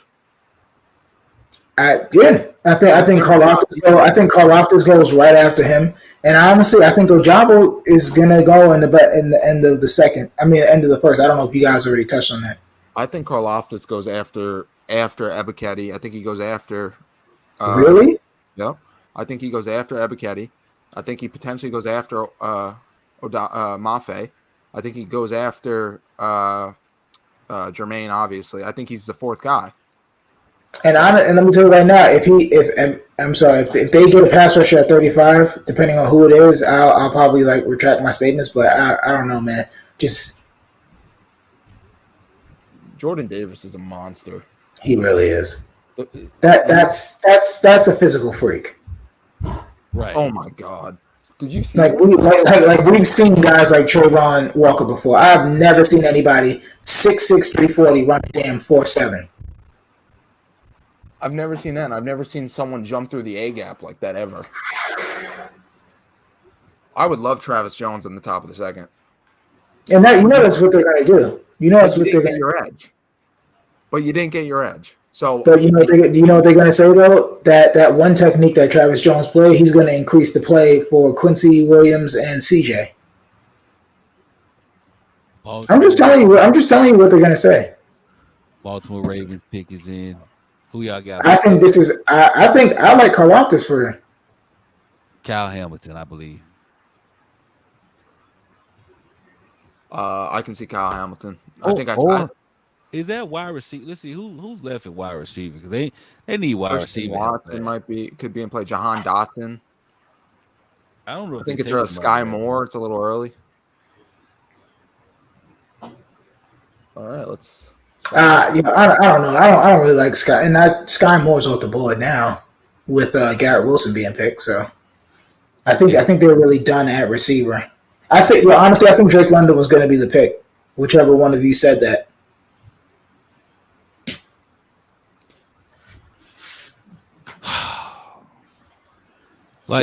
Jets offered 10 and a pick swap for Deebo Samuel, and it was rejected. Oh, I'm sorry. Now, so two all opposite reports. So one report says the Jets offered 10 and pick swaps for Deebo, and it was rejected. And then the other one says the Jets rejected a trade from the Niners involving Deebo for the 10th pick. Because the whole thing was what wide receiver was going to be on the board when 10 rolled around. Mm-hmm. So they got 5 years of control from Garrett Wilson.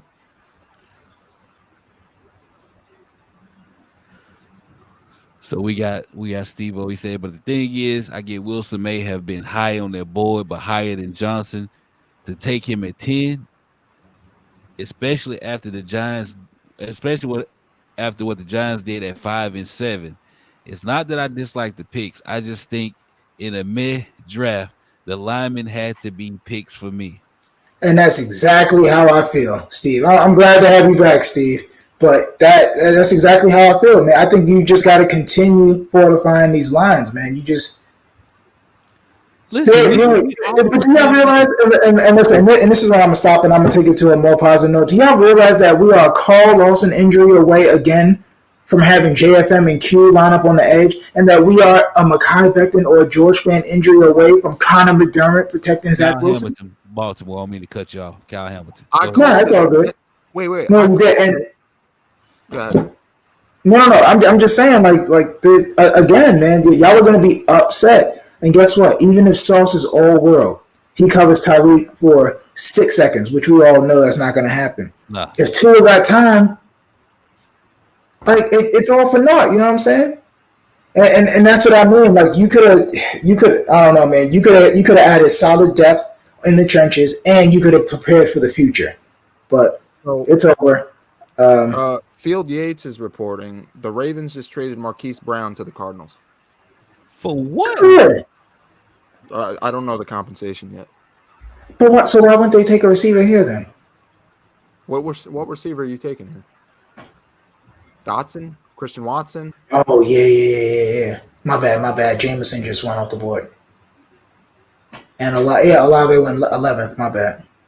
Bro, they said once the run on the Jets are going to come out and say we knew once that London pick was made, there was going to be a run on wide receivers. That's what they're going to do. I wouldn't give a. I don't care. It should have been Jermaine. God damn it! But the longer this Jermaine pick isn't made,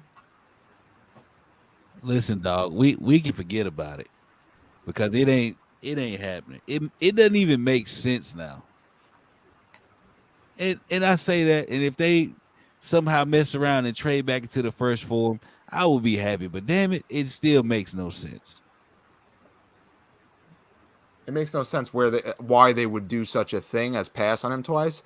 But when you get a player that's arguably probably top 10 on your board and you didn't expect him to be there that late because you took a player that was higher on your board, then it kind of does make sense, in my opinion, at least.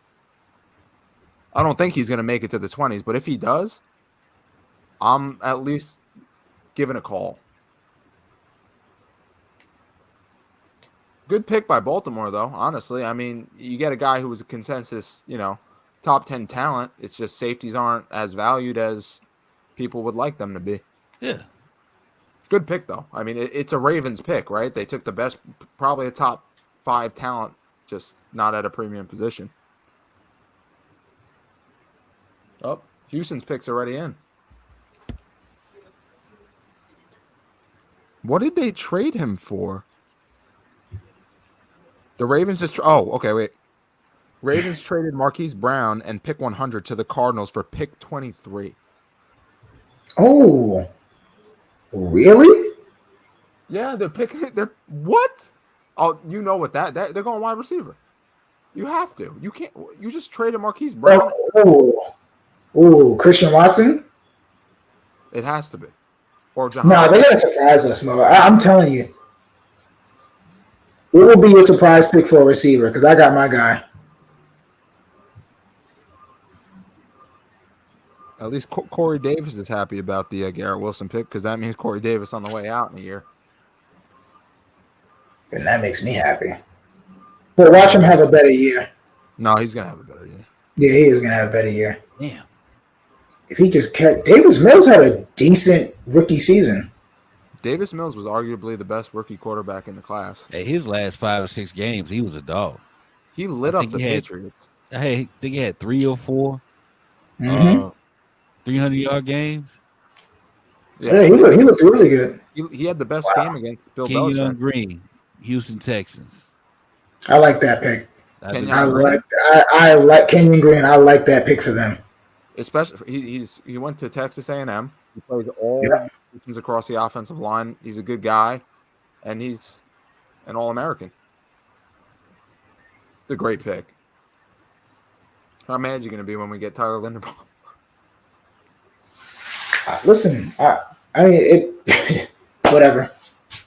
Lake and Tomlinson's his comp. I like that. I can see that. He's strong too. Every time I watch like some of his stuff, he's just not like his initial punch. You just see guys' pads just moving back. Look. Jesus. One thing we can't argue is this has been the craziest offseason ever. Oh, he gets to the second game. Yeah, he's really good. I'll just say this. I like Spiller too. Do you guys like Isaiah Spiller? Yeah, the running back. Yeah. I like him. He's not really a home run threat, but I think he would be a great change of pace for Michael Carter. I still want Brian Robinson, honestly. See, my only thing with Brian Robinson is that he needs a lot of touches to be effective, and I don't think he's ever going to get more than 15 touches. Yeah, no, I got you. That's a good pick. So what? They got Tunsil, they got Titus on the tackles, then they got Kenyon Green in the middle. This has been the craziest offseason I've seen in a while. All right, trade Denzel Mims for a first-round pick, and we're good to go.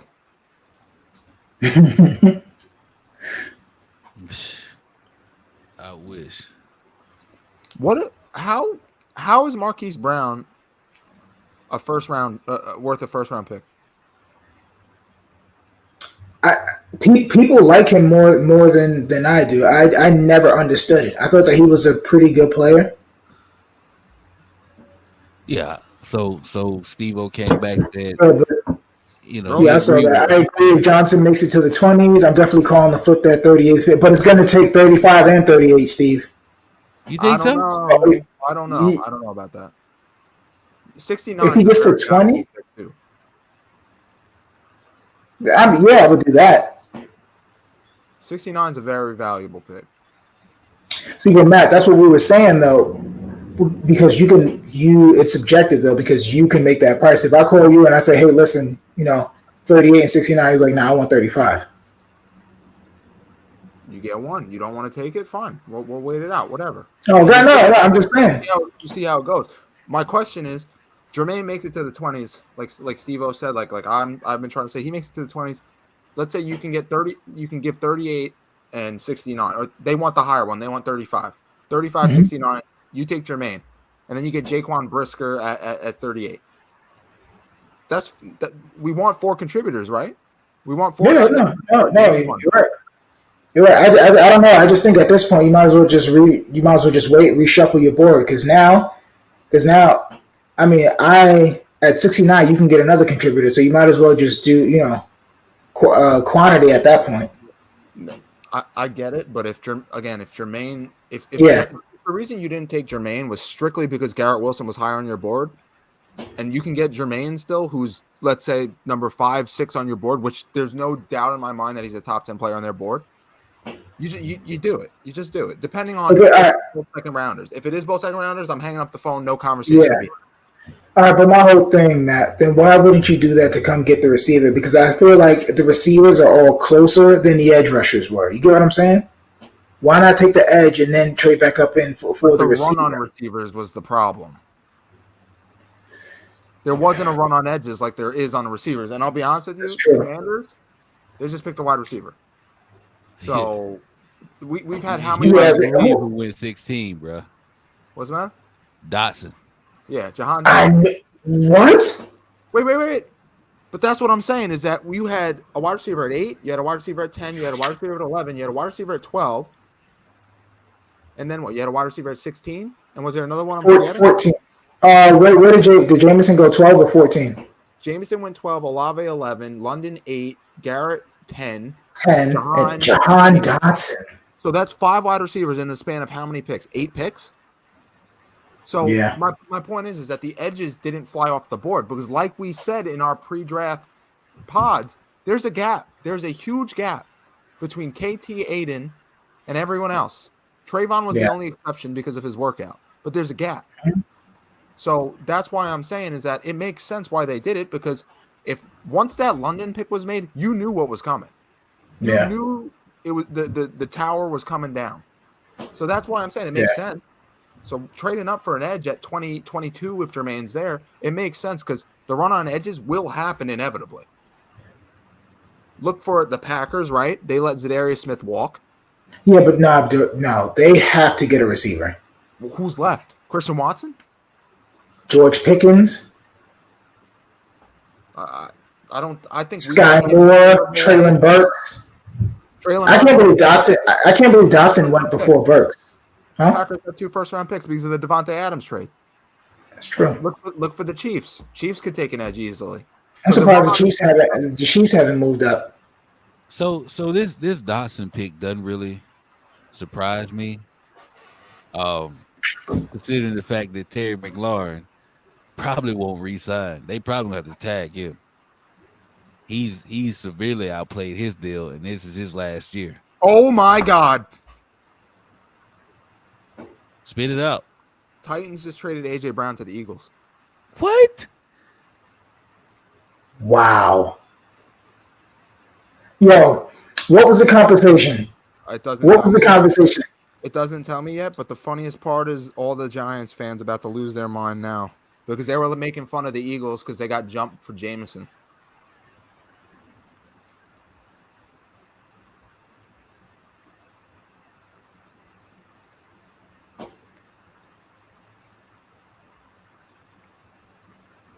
Devontae and AJ Brown and Man, I know you lying. I'll send it in the group.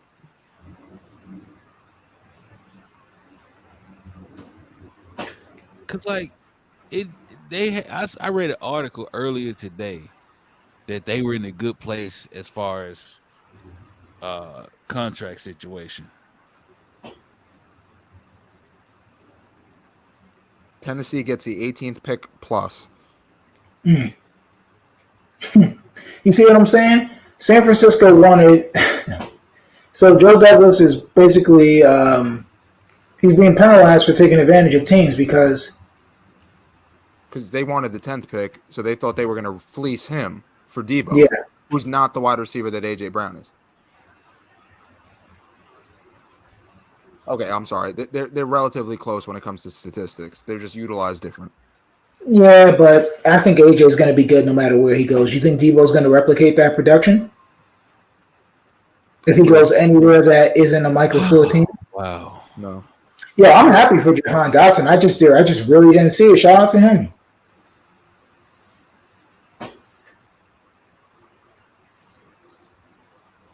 Zion Johnson to the Chargers.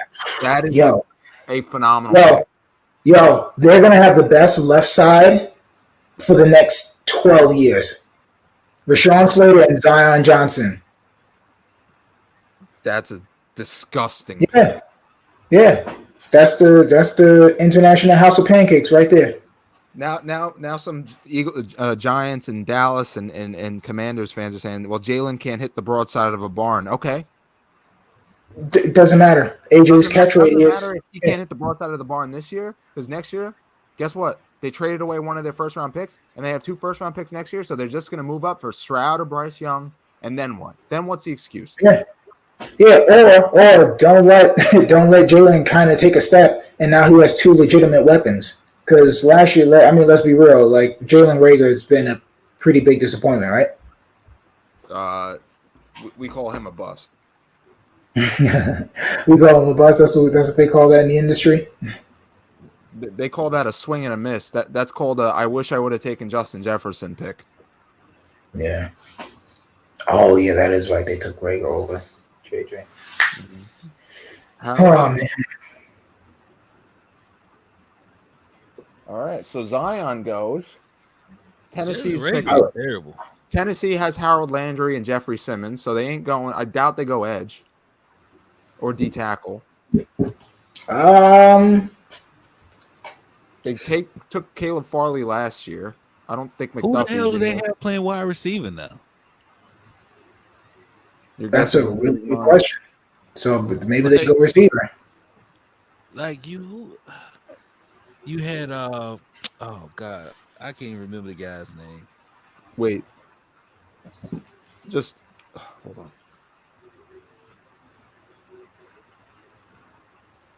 on. I need to know the oh wait, in exchange for the number 18 and 101 overall picks. You're right. Joe Douglas has got fucked because he fleeced 2 GMs in 2 separate trades. Because I would have given up the 10th pick for AJ Brown and never asked a question. Yeah. This is crazy. And AJ's going to sign that deal tonight. Yeah. Oh, he's signing like a $150 million deal without a Good doubt. for him. Him and Devontae are going to be a damn problem. Absolutely. Oh, man. I do this to myself. That's all they gave up. Bro, I would have taken Jermaine and then I would have traded both second-round picks for AJ Brown, honestly. I mean, there's no question. I think we all do that. That's Like they would have walked away as the winners of the draft if they did that.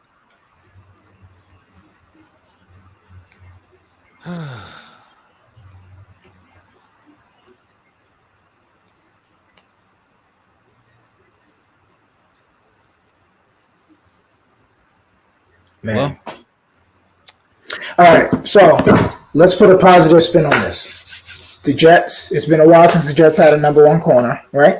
yeah. Do we think Garrett Wilson is the day 1 number 1 receiver? Yeah. You do? Yeah. You think Garrett Wilson's a better receiver right now than Elijah Moore or Corey Davis? Yeah. Davis. Okay. All right. Like listen. You know what's crazy? You were a Davis fan last year. He must have really pissed you off this season. Davis had more drops last year than he had his whole career combined. Oh my god, man! Like I fought and argued people tooth and nail about Corey Davis. You argued with me and Matt for a little bit. Remember when we were doing the free agency To edition? see him, lay down like that. So yeah.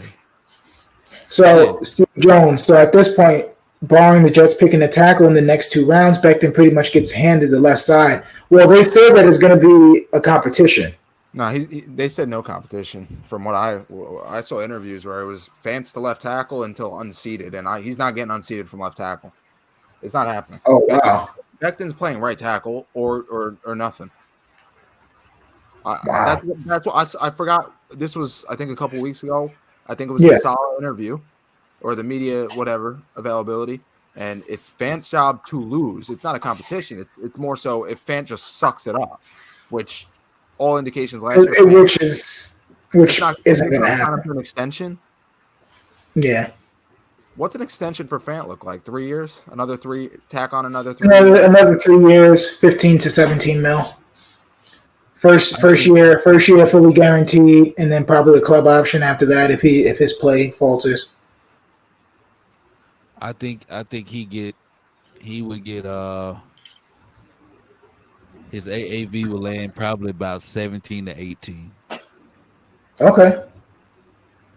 Fine. I would say. Oh, look, and the Titans just replaced AJ Brown. The Titans replaced AJ Brown with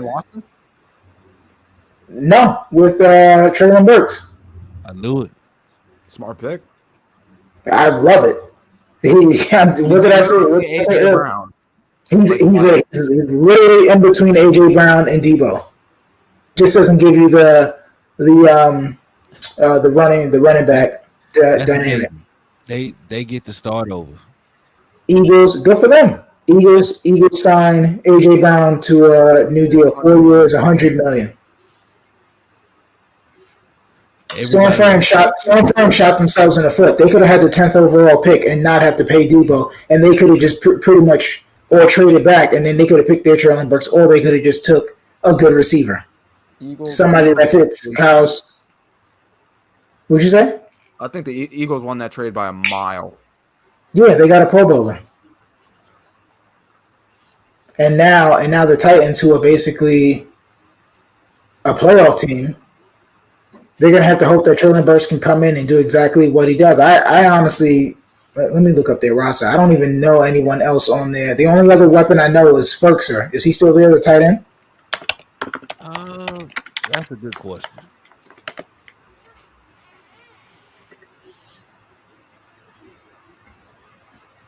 Wow.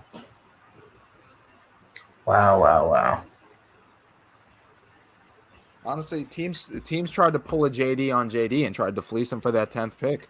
Honestly. Yeah, you might be right.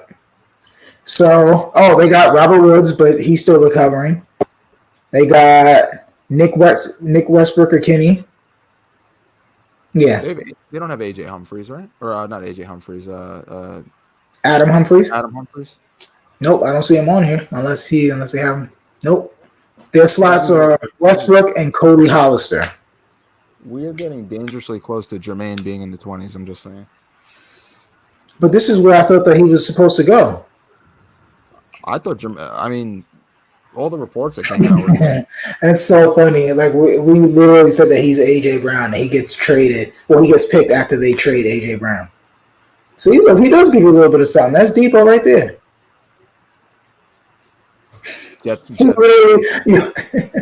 Let's trade Tyreek Hill package for Debo. Oh man. Yeah, we definitely not trading for No, anybody. No, they. Jermaine somehow going to end up going to New England. Like, I'm sorry. Are we are they just not allowed to draft edge rushers in the first round? I guess not. I just want to know so I we, can stop building it up. we could look at this though tomorrow and be like, shit, and then just come to realize that we nailed the draft again. We could, because last year when we got Elijah Moore, we asked that question. We were like, what the F are they doing? This, that, and the other. And for all we know, we can look. It's a matter of the positional value is the problem we had and who was staring you in the face. It's not a matter of the players specifically, because we like the players. It's just the positional value and what we needed. And they met, and we still didn't take the position. So that's the problem. But if we can look tomorrow after we make our 3 picks at having 5 new starters, we already have one on the defense, 1 on the offense. We're probably going to take, I would venture to guess, 2 defensive guys tomorrow without a doubt. Me personally, I think it's going to be either Seen or Brisker if they're there. And I think they're going to walk away with if Drake Jackson falls, if Ebiketie falls, Kingsley in the 3rd round possibly. You know, so But you know what's going to throw us off, right? They're probably going to go. I agree, Matt. They're going to go safety, and then watch them go tackle. I think they're going to go offensive line early. Guys, Connor McDermott is. You have to take at 35. You got to take him. But McGovern isn't bad though. I agree, but McGovern's cap hit is bad, and that's what. It's not. What. It's only $9 million though, and Matt, you keep saying. Who's the highest center? I think Kelsey is like 13, right? No, I think it's Corey Linsley now with the Chargers. His new deal, right? Because his deal we were shocked last year when he signed for such a cheap deal. His $9 million is 9th out of 85 qualified centers. Okay, so it's not bad. It's not bad, but but don't. All right, okay. Is Tyler Linderbaum gonna help Zach? I understand that he's really good. Is he gonna help Zach? At least McGovern's been in the league. He can help Zach pick up the blitzes, and he can call the slide protections for Zach. Then So what offensive lineman are we taking? What tackle is in the 2nd round? Kinnard? I don't even think Kennard. I don't think Kennard is going to be a tackle. I think his NFL position is going to be guard. There's Tyler Smith. I forget where he's from. Is it not North Dakota? Where's Tyler Smith from? Northern Illinois? Tulsa. I think. Yeah. So Tyler Smith is there. Farley is there, but I don't think they're going to take another huge tackle. I think the thing with McGovern is that he'll be even better because he'll have 2 viable guards next to him. I agree with that. I'm just saying from a value perspective. Yeah. You get a cheap center, right? And I understand he's still cheap in terms of, ranking amongst 85 centers, and there's only 32 starting centers, right? So it's still, still top 10, but you lock a guy up for dirt cheap for 4 years. And you can allocate that $9 million somewhere else, potentially edge. Potentially you can get Donnell Hunter. Yeah. You had your chance to get. I was just about to say that, and honestly, we let ourselves down because we saw them going for edge, and I was like, you know what, they got everything else, so they're probably just going to draft one. So I'm not going to speak for you. I set myself up for this. I've been disappointed. Listen, for a while. I just knew it was either KT or Jermaine. So yeah, that's so funny. Yeah, that's so funny because I literally thought the same thing. I can't believe these trades. Yeah, I'm not gonna lie, guys. I've been really impressed with what the Lions have done the last 2 years. Like they're building it properly. Because I felt that they were going to do something dumb last year. When they picked Sewell, I was like, all right, yeah, they understand what's going on. So the idea, and I hate to be that guy, but the idea that just because we're not working for a scouting department or something like that means we don't. Hold on. I got a point in saying this. The idea that people can't understand techniques or schemes or stuff like that because we don't work in the scouting department is what we call an argument from authority, where it's like, I'm a psychologist, which means you don't know what you're talking about if you read the same book as me. You know what I mean? So that's where I have the problem. It's called an argument from authority. Thanks to Trevor Penny. So I like that. So the reason I say this is that listen to this report from Jordan Rannon, one of the Giants guys. Yeah. Renan. My understanding is that the Giants were about to take Evan Neal at pick 5 until picks 3 and 4 unfolded the way they did. Joe Shane all but admitted they were able to wait since 3-0 tackles were available. Thibodeau was the pick because they saw a big drop-off at edge after him. What have we been saying? What did we say in our edge build-up? There's a drop-off. There's a steep drop-off between edge KT and everyone else, right? Yeah, I agree. I'm letting you cook because that's why I don't even engage when people say that. But the idea that just because we're not scouts means we don't know what we're talking about when we've been right about a lot of stuff in the past and currently, it's asinine because you got actual verified quote-unquote scouts that look at the draft 24/7 saying the same stuff we've been saying for months. And that's not to toot our own horn. That's just to say, just because you're not a scout or whatever doesn't mean you can't know what you're talking about. Yeah. What are the Ravens doing? Jets offense, Zach Wilson, Carter, Elijah Garrett, and Corey Davis, and Uzama and Conklin. Matt, your mic is muffled. I don't know what's going on. It like goes in and out. Oh, okay.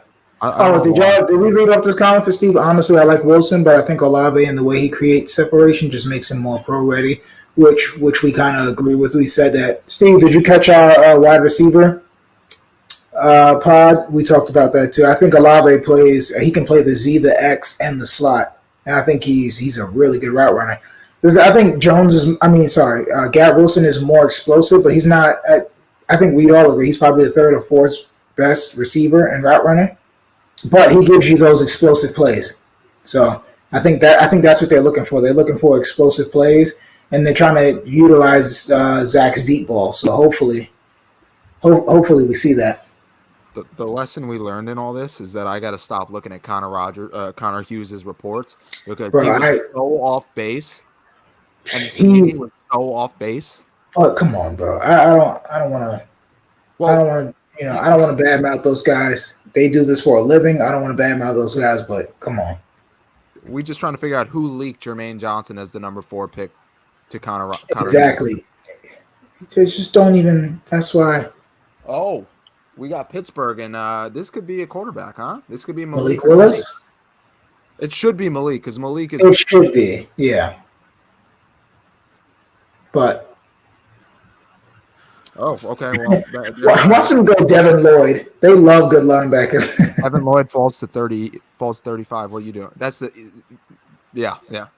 Because you get a 2-and-1 there. You get a guy who can pass rush, and you get a guy who can play linebacker. I just want to say now, just so I could be first, because being first is cool. I think Devin Lloyd is going to be Defensive Rookie of the Year, and Matt agrees. And Matt was actually right last year because he said Surtain. Did he win? No, Parsons. Parsons won. Oh yeah. You said Parsons. I said Surtain or Parsons. You know what? Sauce gonna win. Fuck it. I'm gonna go with Sauce. Yeah, Tyrus. I'm not even gonna front. Tyrus is so positive all the time, and the Jets just make him. He's dropping F-bombs. He's shaking his head. Yeah, you done rubbed your head so many times. It's okay, bro. Listen, man, like it's Kenny Pickett. I'm usually the voice of reason to pull y'all back in. Chill. It's okay. Like I'm. TK wanted to get off like 30 picks ago before this thing started. I'm over this whole first round. Me, I'm kind of over it too, bro. It's just. Kenny Pickett's about to go to Pittsburgh, so. Really? Noodle arm Kenny Pickett, yeah, small hands. But, that's odd, man. It should have been Malik. Damn. So where does? Damn, and honestly, I don't even see a clear path for Matt Corral, so he's gonna be sitting there. He might be sitting there till tomorrow. But damn, where's Malik going? Minnesota? Maybe Detroit. No, they already did that big trade for Jameson. Yeah, I think they're gonna wait till next year. Oh, we got New England coming up too. Fuck. Who do you think New England? New England probably goes after Devin Lloyd or Karlaftis. I can see Karlaftis. Jermaine. And yeah. That Green Bay, Jermaine not making it past Green Bay. Oh yeah, you're right. Yeah. That's Because I forgot they that. lost which one of them Smiths? They lost one. Zadarius. Yeah. You They lost Zadarius, and then they brought back Preston. But no. Rashawn Gary is coming on. Oh, they They're got about to pay. they got Yeah, they're about to pay Rashawn Gary. So hopefully he drops. I think after 22. One of y'all I think said after Dallas. huh? One of y'all said he going to Dallas. That looks like Matt said it. Yeah, that Jermaine? makes sense. Yeah. Green Bay makes sense, but I think they're so pressured to get Aaron Rodgers some weapons. They're going to do it. Yeah. And I could see Pickens or Watson going there. They're going to do it just to appease everyone, so they stop asking questions about it. so. I'm gonna watch the Steelers and I'm gonna watch Green Bay. Then I can't take no more. You gotta watch the Steelers, you gotta watch New England, and then Green Bay.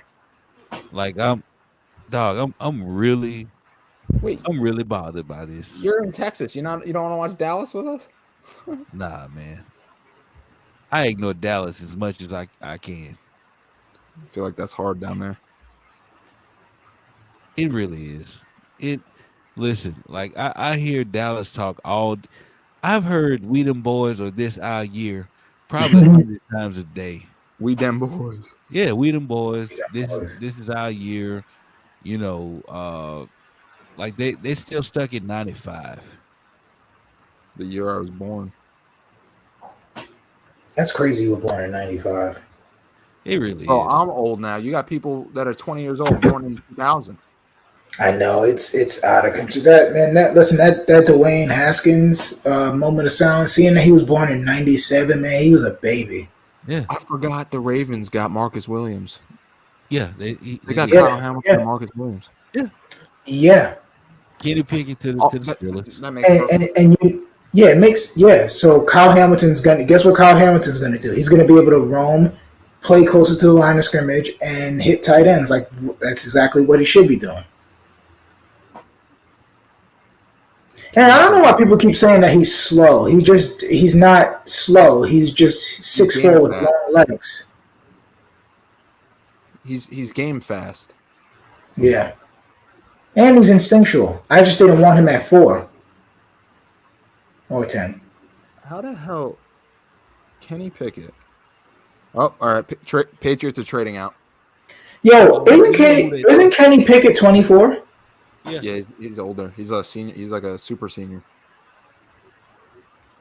Well, we know who they not trading with. The Jets. Right. All right. Well, we're at pick 20 now. Oh man. So are we finishing the first round, or are we about to call it? I want to finish the first round, but if you guys want to call listen, if y'all want to finish the first round, yeah, I'm gonna in the famous words of Rex, I'm gonna go get a snack. I'll be right back. I want to finish the first round. It's up to you guys. Oh no, y'all. I'll stay on. My girlfriend didn't make it, so I'm free. Yeah, she's passed out.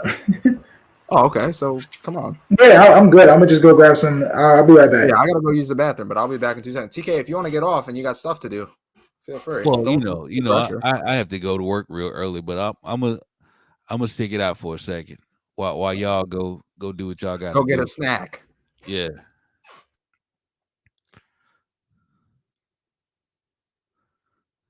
So, listen, like I know y'all hear me talking about what transpired, and I'm all for Sauce. I'm all for Gary Wilson. Like those are my picks. If Hutchinson, if Jermaine Johnson both were gone, and they weren't. So,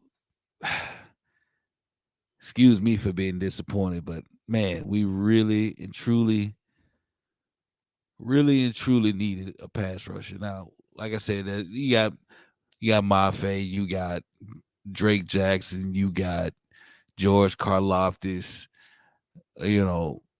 guys who could be had in the second round, but they had a chance to have arguably the number one guy with KT and arguably the number 3 guy with Jermaine Johnson. So We got more trades. yeah. Patriots traded 21 with the Chiefs. Chiefs trade up. Gave up 29.94 and 121. Well, they got all those picks and not enough roster room. So But they also probably see the board and they're like, there's no wide receivers outside of Christian Watson. yeah. And they need somebody to add to Juju and Pringle. No, Pringle left. Mm-hmm. Pringle's a Bear now. Who do they have other than Juju? Oh, Mecole Hardman. Robinson, right? And Robinson. So yet again, the Packers are going to sit on their butt, not going to trade up or move for a wide receiver. Hey, man, listen, there should be no surprise in them not taking what they need or taking what makes sense. This is the same team that took Jordan Love, traded up for him in the first, and then took who's the running back in the second round without addressing needs for Aaron Rodgers. That's what got them in the position. Boston, AJ Dillon? Yeah. And don't get me wrong, I like Dillon. He's a good player, but I know who the Chiefs selected. They ain't helping out their quarterback. They took McDuffie. Good pick, but I don't know. They need cornerback help though. Yeah, but I mean, you got a wide receiver. You got probably the top 10 worst wide receiver room in the NFL. Listen, they've got a lot of faith in Patrick Mahomes. They also got a crazy offensive line. Yeah, you know what? And I had McDuffie going to the Chargers until the Chargers went and got Zion. Who did the Chargers trade? Sign for a cornerback. Oh, JC. Yeah, they got JC Jackson, and then they got Khalil Mack. So that changed the board for me as far as cornerbacks. But I did have him initially going 17th to the Chargers. So this is a good pick, man. Green Bay's got to go George Pickens here, right? Yeah, they got to. Or Christian Watson. Like I don't see who else is left.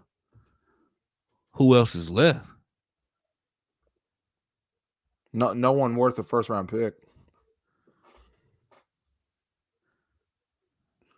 Yeah, no, Steve-O, you're right. It's gonna be terrible. It's gonna be tough, but that's why the addition of that extra wild card slot's probably gonna be a bloodbath to get one of those wild card spots, honestly. Right. And I agree with you, Steve. Like, and that's why I felt like we needed to get a pass rusher early. We needed that, man.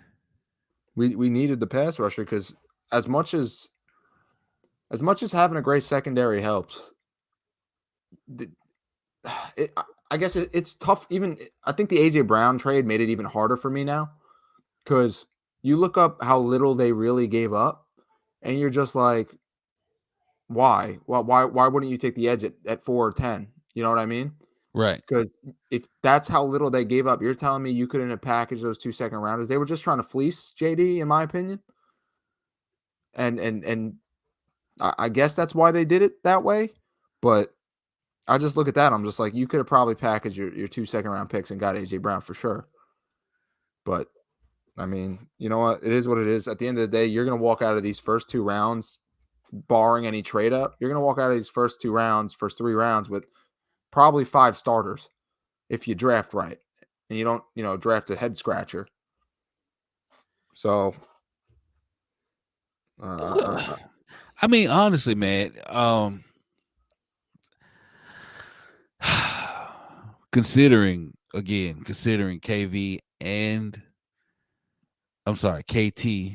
and JJ was there, Sauce at 4 is a head scratcher for me. And he's gonna be good. I have no doubt in my mind that he's gonna be good, but it just goes against everything that we've seen from them this offseason. Is the point of contention for me.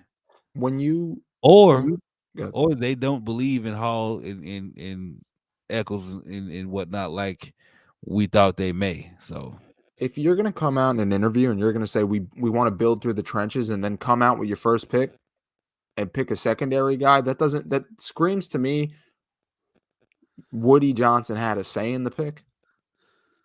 It's a little bit, but you can't come out in an interview, say we're going to build through the trenches, and then not take an edge right. that's staring you in the face. You can't do it. It doesn't make sense.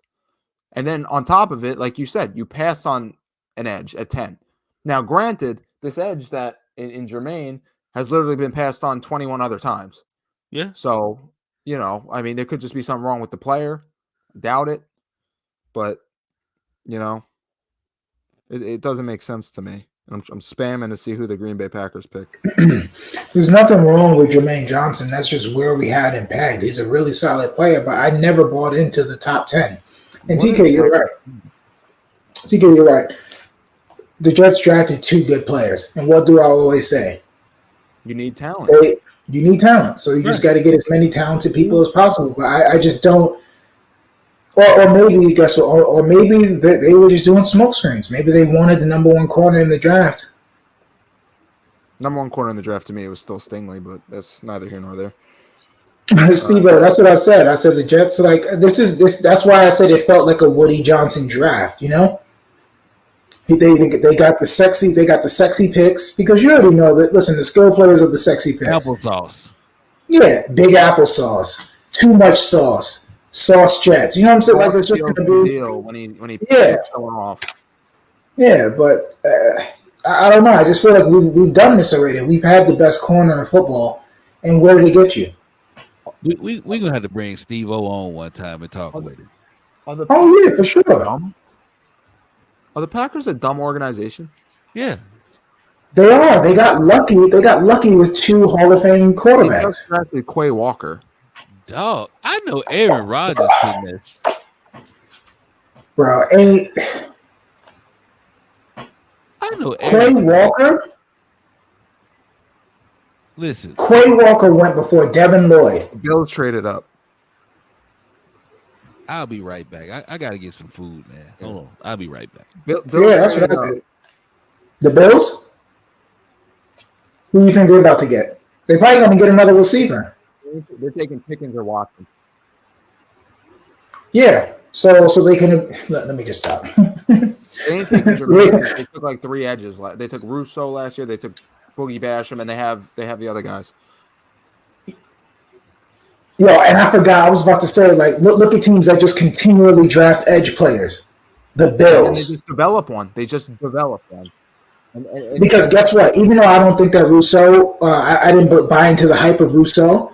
Russo is going to be a good player because you're going to use him as a rotational guy, and you just keep filtering those guys in. So by the time it's the 4th quarter, and after you've been getting, speed rushed by Jerry Hughes all day, you bring in Greg Rousseau. Hey, that's a different we player. just traded up. the Bills. No, it say next is the new. Wait. What? It just said the Jets was next on my screen. I don't know if they made a mistake.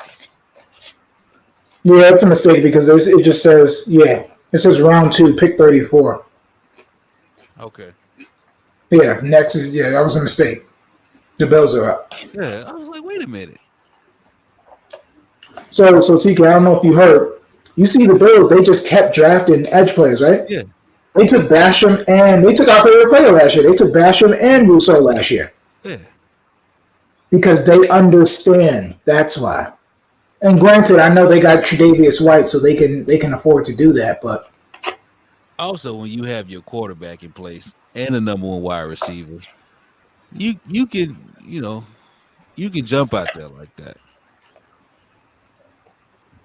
yeah, whatever. All this is gonna be for nothing if Zach is still throwing the ball in the dirt in the flats. Listen, I think he'll be fine. Buffalo jumps Dallas, but they don't need O-line or defensive end. So corner? They lost Feliciano. I mean, you could Who are they going to take? Linderbaum. Listen, man. Okay, so we've reached a point now where I'm like, Joe, What's wrong with back- Jermaine? get back in the first round now. Bro, we're at pick 23 and Jermaine hasn't been picked, and he's probably going to be Guys. picked by Dallas. If he Yeah, gets at this point, just keep your picks. Let the board reshuffle and see where you're at. you gotta hope that the teams you gotta hope there's like some weird run on quarterbacks. If Jermaine makes it to the second round, But none of these teams need a quarterback, man. that's why I'm saying you gotta hope someone comes up for it. Oh, you mean somebody? Yeah. Got you. Minnesota could use a quarterback. Tampa Bay backup quarterback, not in the first round. Yeah, but they took Kyle. That would be pretty fire for them. But Tampa picked Kyle Trask last year. Remember? Yeah, second round. Well, that's why I said I don't think so, because I don't know what they think of Kyle Trask. Oh, that's true. Yeah. I mean, that would look pretty bad that they wasted a second rounder. Well, we know JJ won't be a Bill. We know that. We don't know that. Come on, man. Listen, Okay. you got AJ Epinesa already. You got Oh, I forgot about Epinesa. Yeah. Russo, you got Basham. You added Von Miller. Yeah. Oh, yeah. Dallas is the only team that I can see. So Baltimore, I maybe they take Jermaine. Maybe. I don't think so, though. I think they may go Elam. They may go Elam or they may go what's his face? Watson. Who? The Baltimore. I know damn well. Green Bay's about to get fleeced anyways, because Watson's going to go before Green Bay picks, in my opinion. Yeah. But Baltimore took Kyle Hamilton, right? With their first pick. All right, so he's still out there too. Yeah, that's what I was about to say. Who? I think Karlaftis might. Yeah, I mean they don't have to Devin trade Lloyd, up to get an edge. They don't have to. Yeah, the Bills took Devin Lloyd, right? Oh, I saw him in the room room, and I'm scared if they take him, I'm going to be pissed. Devin Lloyd is I cannot believe Quay Walker went before Devin Lloyd. Wow. Oh my God, the Bills did it. What'd they do? Kyer, Elam. Oh, good. That's not bad. That's okay. Tre'Davious White coming on. They don't have enough corners to cover us. What'd you say? They don't have enough corners to cover us. Don't say that, man. Because you know they do. They got enough. They Don't got say enough that. corners. They got enough pressure up front to disrupt the. I mean, And they got a big ass middle line. They got a middle linebacker that can run all over the field. So no Nakobe Dean at 38. No, hell no. so You got to think Tennessee. what has we've to- seen has changed my mind on Ojabo at 38. What'd you say?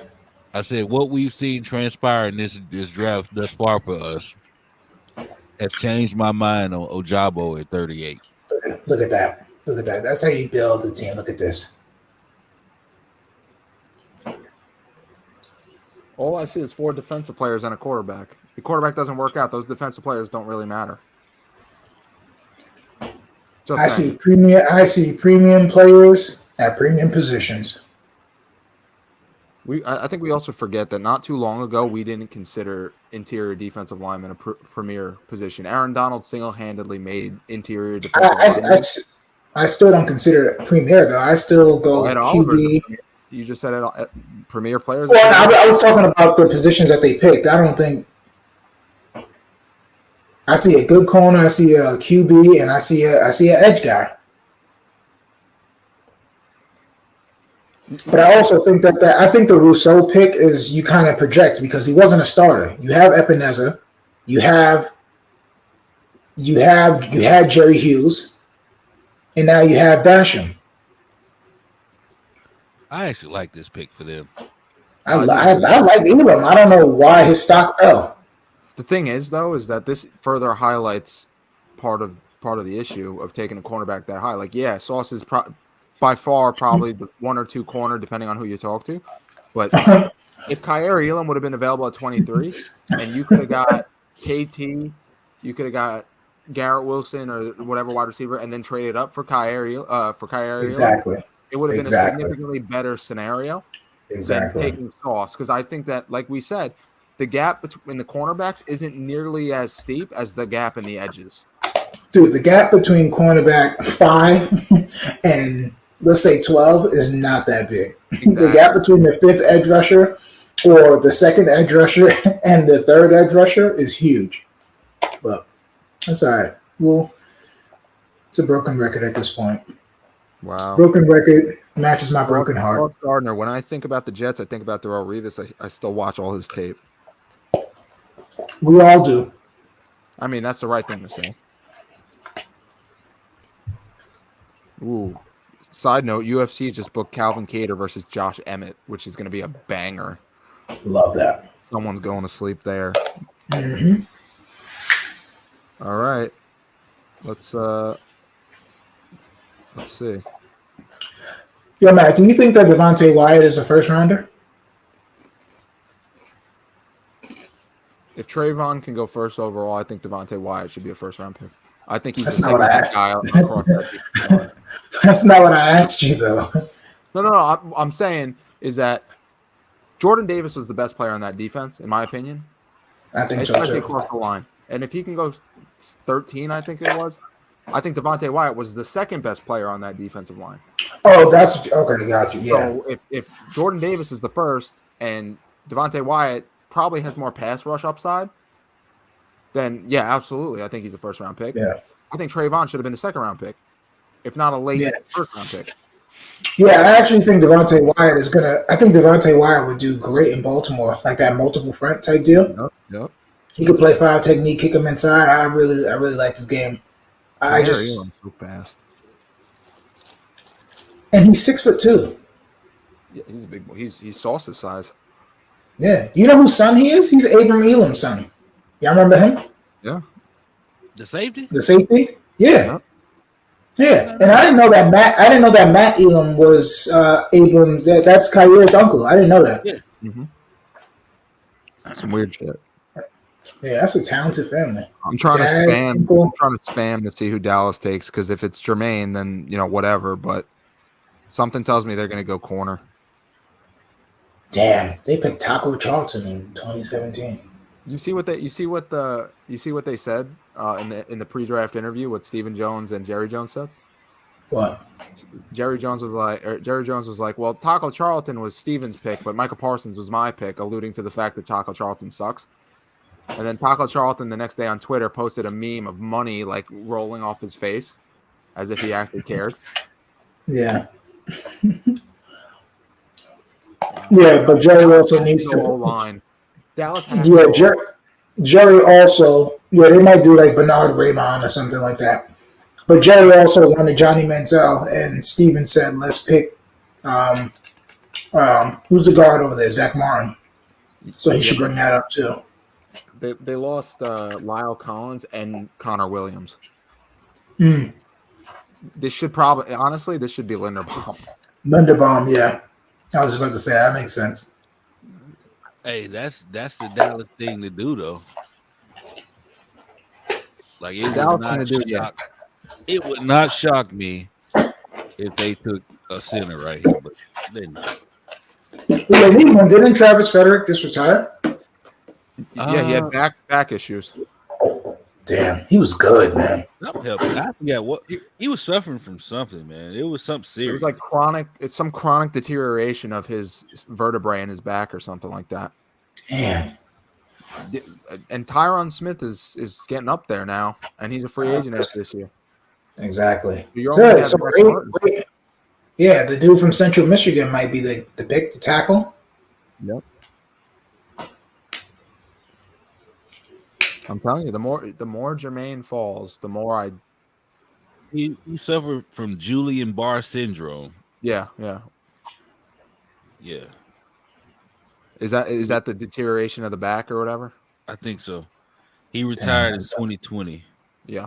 Oh, it was rapid onset of muscle weakness caused by the immune system damaging the peripheral nervous system. Yeah. Damn. So then I knew it was something with his nerves. I couldn't remember exactly what it was. Yeah, so Linderbaum makes a lot of sense here. I remember when they drafted him, everyone was scratching their head, including me. I was like, everyone had a 3rd round grade on him, and then they had Zach Martin. They took Zach Martin, I think, the year after or the year before or whatever, and then they had Tyron, Travis Zach. Frederick. They had 3 Pro Bowlers on that left side, and then they ended up getting Lyle Collins because he kept dropping into undrafted status or whatever it was. So then they Lyle dropped because he was a part of an active murder investigation. Was he? Yeah. I thought he just did. I thought there was some other issue. Nah, No. It was something serious. Even though he was like Tyler Smith, Tulsa. Oh, okay. Cowboys.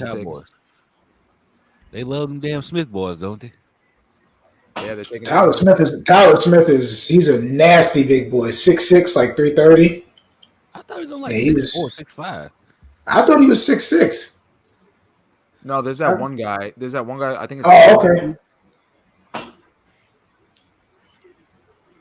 You know, there's some good there's some good tackles later in the draft too. So listen, let me say if Who? Yeah, but I think he's going to be guard. Salyer? Yeah. Yeah, I think he's going to be a guard. But yeah, he's a big boy too. I like the Ohio State guys. Pratik Fari and Thayer Munford. Thayer Munford. Yeah, he's good. Yeah, I like both of those guys. Marquise Hayes from Oklahoma Interior. Oklahoma, he's a big boy. Yeah. TK, what were you gonna say? I don't even know. I started. Jermaine falls to 28. Listen, I mean, listen. At this point, just pick Ojabo at 35. At this point, you just sit there. You take, whoever. I'm not trading back in. Yeah, exactly. I want both of my picks. I want 5 starters. I'm done at this point. No, I get it. I mean, Johnson won't see us anyway, because you got Jacksonville round 2. You got but Jacksonville took an edge already. Oh yeah, I'm sorry, Minnesota ahead of us in round 2. No, Minnesota has Danielle and they have I thought what am I doing? Oh my god! Yeah. No, and that's where Zadarius Smith went. Yeah, to Minnesota. I thought that deal didn't go through. No, that was the Ravens. That was the Ravens. Yeah, different purpose. So who makes sense to join here? Tennessee. Harold Landry. And Bud Dupree. So yeah, you're right. Yeah, Bud Dupree got a bunch of money. 16.5. It makes sense for Tampa Bay. Joe Tryon. Nah, they got Tryon, and they still got Pierre Paul, right? Pierre Paul, yeah, I think so. And Shaq Barrett, they gave him a big deal. Remember? Yep. Green Bay needs. I can see Green Bay if they want. Well, Green Bay if they want to take a third guy, have a third guy to go with Preston and Zadarius. Who? New England. Yeah, I can see. And then I don't even know the other rushers. Dude, that would be a nightmare for me.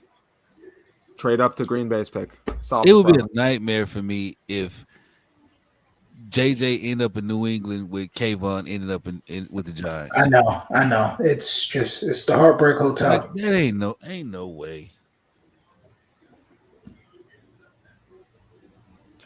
It's like I want to watch this call to Sauce from like Salah and all them, but like I just know it's not authentic because this was totally a Woody Johnson pick. Like I want to watch it and be excited, but like I just know that it's not what they wanted. And they're probably going to come out and say we were hoping, or they're not going to say it, but it's probably more so we were hoping Aiden or Trayvon fell, and neither of them fell. Well, I don't know, man. We I'm still at a loss, man. But I think if he makes it, if Jermaine Johnson doesn't get picked in the first round, I don't think I feel so bad. Yeah, and you know what's funny, Tyra? She fell in love with him, and I could tell, like, you usually don't get mad at him when I say, I was like, dog, I don't see it. I see him as a back end of the first. And he was like, nah. I was like, all right. Like I saw him at 10. Mm-hmm. My thing was I saw him at 10, and if they felt like he was that guy that took him at 4, it wouldn't have pissed me off. Yeah. If you know how, okay, Right. you know how go, man. Oh no, go ahead. No, I was just saying, like, hopefully we might be able to get into the second round with Karlaftis and JJ there. So unless Jacksonville and Minnesota does it, now granted, Cincinnati showed up their offensive line, so I could see them going edge too.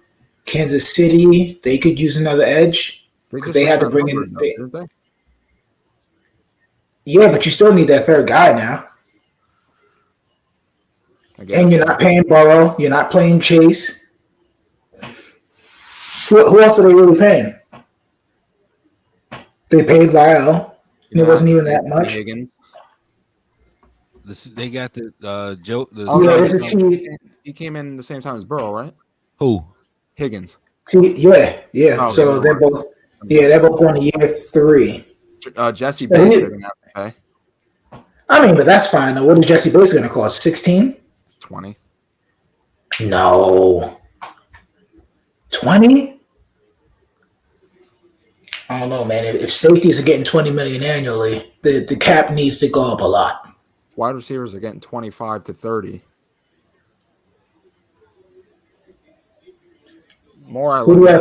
How is Devin Lloyd still on the board? That would be such a Ravens first round it would be such a Ravens pick to take Devin Lloyd and Kyle Harris, 2 guys that are top 15 defensive players. Dude, they got Lyle for little or nothing, man. His cap number is $4 million, 4.1 million. The center they got from Tampa, Alex Kappa, is 6.75. Let me tell you something. Trey Henderson's the biggest cap hit. Yeah. The Bengals, if they make a couple good draft picks this year, they're going to steamroll people next year. Because that's the only thing that was really stopping them is that O-line just letting Burrow get destroyed. They addressed that offensive line profusely this year with Kappa. Jonah Williams coming back. He played well. Lyle. Yeah, I'm sorry. They got Lyle. They got Jonah. They got Kappa. And there was 2 other – I forget who the other offensive linemen were, but I don't think the other 2 that I'm thinking of were that big of the problem. I think the real problems were that other tackle. Carmen, not Carmen. Jackson Carmen. Jackson Carmen. But he played tackle, and they said they were going to move him inside now. Yeah. Because that's more natural to him. Yeah. Yeah, but I mean, we said that last year that we thought that he'd be a better guard, and he actually did play good at guard when he came in. That's who the Ravens did. Who, bro? Just guess. Just one guess. Karlaftis? No. TK? Defense? JJ. Oh God! It's such a Ravens pick. It's going to be Matt Burke all over again. Oh Jesus, Tyler Lindenbaugh. That's good for them. That's good for them, man. That's what they do. Damn, she bad. But yeah, good for them. That's such a Ravens pick because he's going to be a really good starter. Maybe not Pro Bowl, but really good starter for the next 7 to 10 years. You know it. Bro, he's gonna have a 12-year career. He'll probably make a couple He'll probably make a couple Pro Bowls, and he's gonna be in the Ravens Ring of Honor. That's it. That's who Tyler Linderbaum is. The problem I have with the Ravens is who the hell are their wide receivers? I don't know. Other than our boy, why is his name evading me? Who'd they draft? What wide receiver did they draft last year? Our boy, what's his name? I keep forgetting it. Oh, Bateman. Yeah, he's gonna take a step. Yeah. Oh, he's definitely taking a step. He's already been working out with Lamar. Problem is does Lamar walk next year? You think?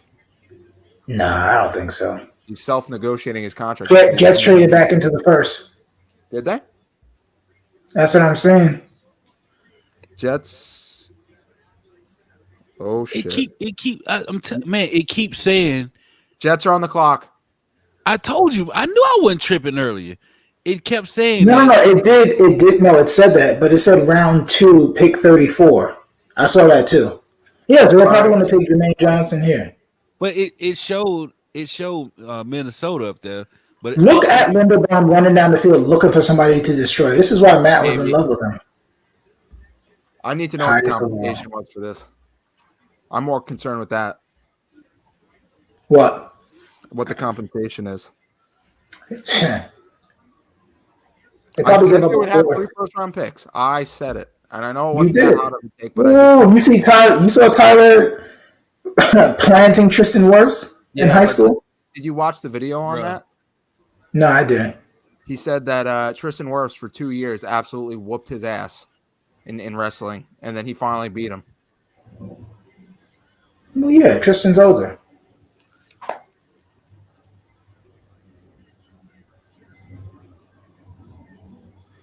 We're back. Who are we taking, boys? I'm gonna say, yo, could you imagine? Could you imagine if it's Devin Lloyd? I wouldn't even be mad at. They gave up the 35th, the 69th, and 163, and got the 26 and the 101st and the 3rd overall. That's not a bad trade. That's not a bad trade. We got another second, and we got 2 thirds still. Oh no, we swapped. Yeah. We swapped thirds. We still, Yeah. That's we went to the back end. Yeah, that's not bad. We went. I mean, yeah, I guess. No, we're still got an early pick tomorrow. 2 picks tomorrow, still, right? We still got 38. What did I say to get 38? Yeah. We still got 38. Boys, who we? So we got 35. We gave up 35. But we thought 38. Yeah, we still have 38. Yeah. And then we picked up 101, but lost 69. Yeah. Okay. Yeah. Yeah, I'm cool with that. The big thing was, would we have to give up 2 second rounders to get back into the first? And we only gave up 1. We got it. Jermaine Johnson. We got him. Okay. Oh, hey, you know what?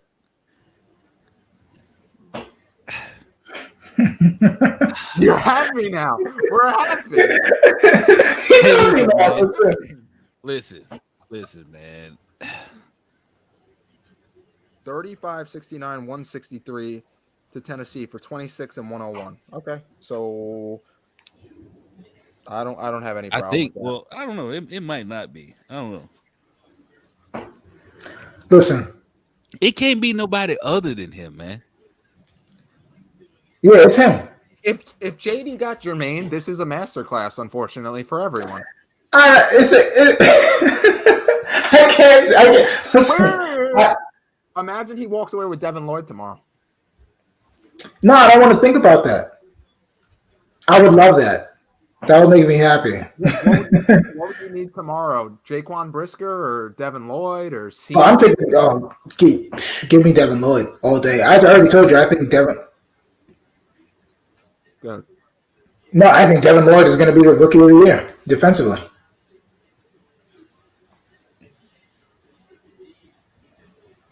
Bruh, Look at Rich Eisen. Rich Eisen is probably so happy. What is he saying? Who? I know TK's happy. He's happy. Listen. But listen, I told you this is where your boy was going to go. But it's all right. Listen, all right. So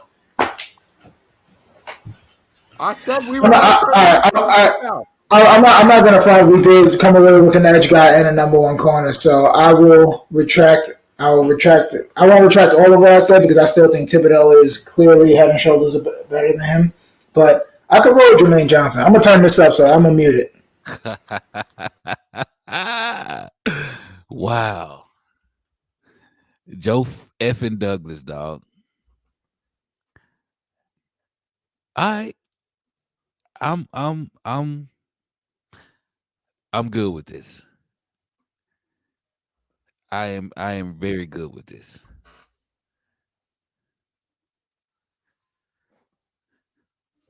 Wow. I'm telling you, I told you they're going to come out and you know what they're going to say? He was a top 15 guy on our board. That's what they're going to say. And I buy it. I agree with you, Steve-O. The Ravens had a fire draft. I think we had one too now. Oh no! Listen. All gas, no brakes. I will apologize and retract most of my statements. But let's go. You know. And we get another pick tomorrow at the top of the second when there's going to be first round talent still available. Lewis Seen, Jaquan Brisker, potentially Devin Lloyd if he doesn't go. Hey, Steve-O said I can go to sleep soundly now. You and me both, Steve-O. Because I got to get up at 2:45, but I'm glad I stuck around. They tried to tell me to go to bed. That pick made up for a lot, in my opinion. Yeah. Listen, dog. I cannot believe this. You got Sauce, Jermaine, and Gary Wilson. Wow. And the fact that we still maintain, we still got a top 5 pick in the second round, and we still have what, a third, and 2/4, 2/4. Yep. And I think do we have 2/5? 1/5? 2/5. Wow. Bro, Donnell Hunter's the comp too. I love it. Show them the Echem tape. Show the Echem tape, please.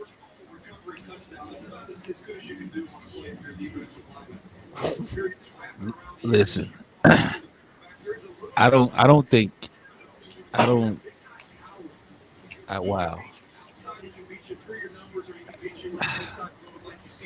feel as bad now, man. I don't. Like, bro, straight up. I get the notifications and it's like puts edge in all caps because they know that we're dying for one. Oh my god. Wow.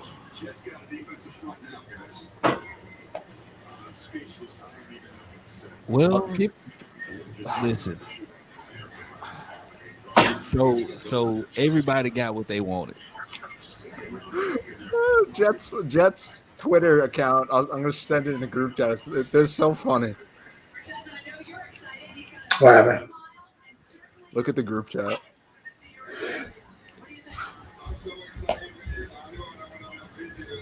All right, Gardner, Wilson, and Jermaine is a haul. Yeah, it is. That's 3 day one starters with the ability to add another day one starter tomorrow and potentially a day one starter in the third, or I guess the fourth, top of the fourth. No, I think 101 is still the third round, right? Oh, it's a compensatory, right? That's still 101's third round. Gotcha. So we maintained 2 picks tomorrow and made 3 picks today. So we still get 5 potential starters. Oh my God, Steve-O, we all going to sleep like babies tonight. Yeah. Yeah, I'm good now. I ain't got to watch the rest. Jets would have been okay with Jermaine at 10. They got Wilson and still get Jermaine at 26. Shades of Ellis, Abraham, Pennington, and Beck in 2000. Yeah. So, all right. You guys got anything you want to add before we get out of here? Because I like Listen, to man, end on a high note. Listen, take edges earlier so we don't even got to go through this. Well, hopefully we don't have to worry about this again.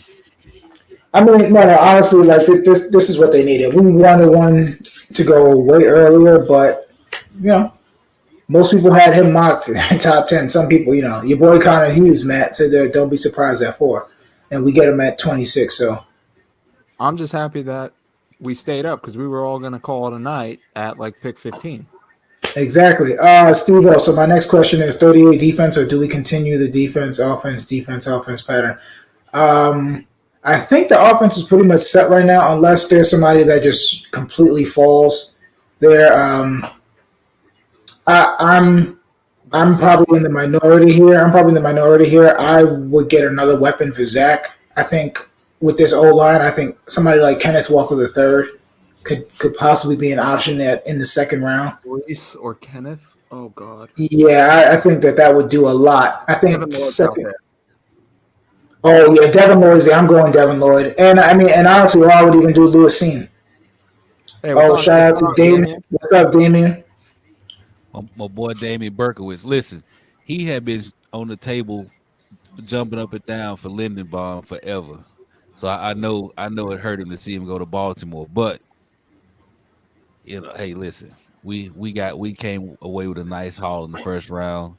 And fellas, we've been saying for the longest 3 first-round picks. I didn't think it would be this. I thought it would be getting a wide receiver on the back end of the first, but Same. Leger Douzable is probably doing backflips right now because he had Jermaine his edge 1.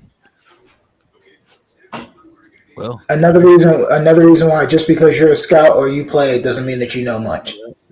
Same thing with what's his name on ESPN, Marcus Spears. Same thing, had him as edge 1. So listen, man. Chris Sims had Chris Sims had Nick Bonito in his top 5 and now Kayvon. So I mean exactly. Double vomit.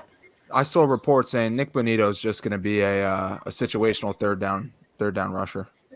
Yeah, I believe it. So listen, I wanna close it out with this with y'all. So we got second and third round, and I'll just stick with pick 38. Who do you want to see at 38?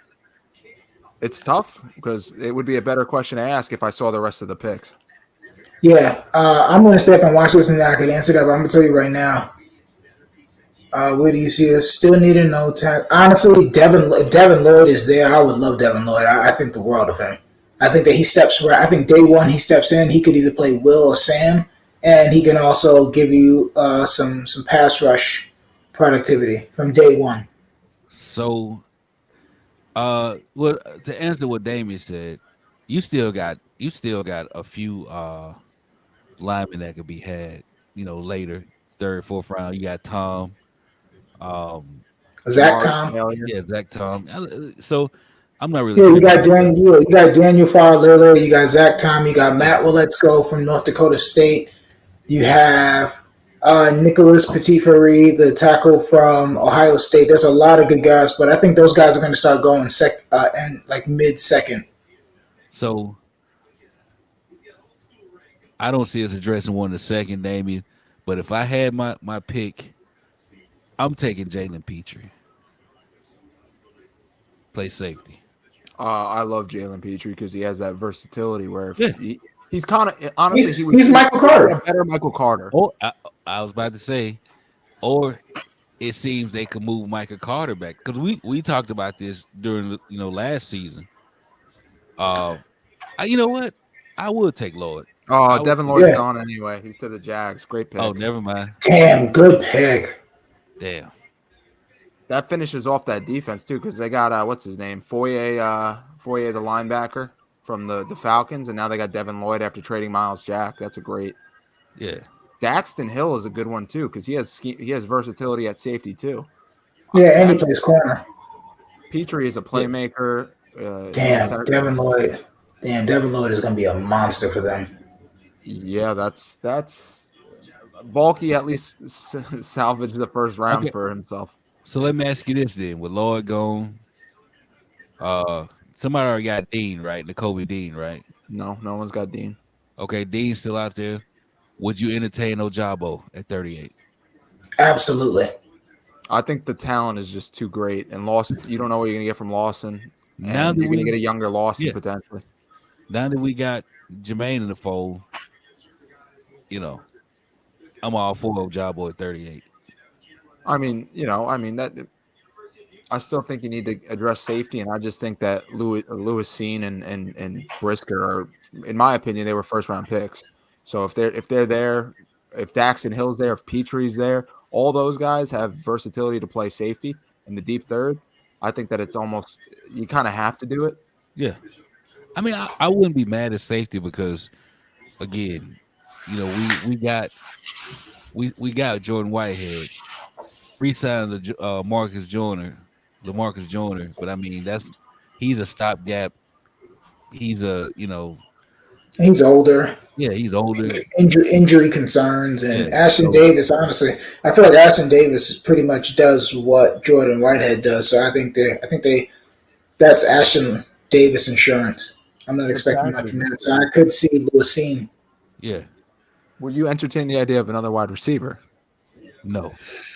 Just curious. I mean, Depends on who it is. You already know I love George Pickens. if Pickens is there, because Green Bay just picked Devontae Wyatt, so Georgia guys in the first round. Yo, this is crazy. How many Georgia guys? 4? The Trayvon, Trayvon, Davis, Quay, and now Wyatt. That's funny. Hey, I took a prop bet that 4 Georgia players will be taken in the first round. Oh, you got 4. You got 4 now. Yeah. Jordan, Quay, Trayvon, and now Devontae. Scene is gonna go.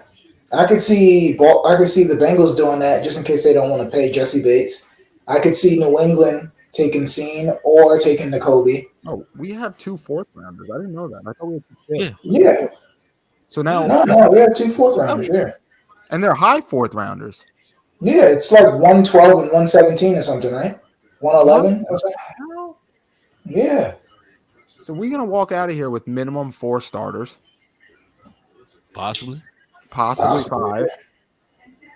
I mean, 3 minimum. Assuming tomorrow's pick is a starter, that's 4. And then you still got a 3rd round pick, which okay, it's later in the 3rd round, but we've hit on 3rd round picks. I think they go running back 3rd round. I hope they take. Honestly, I would love Kenneth Walker or Brees tomorrow. Oh man, Kenneth Walker would just be the cherry on top.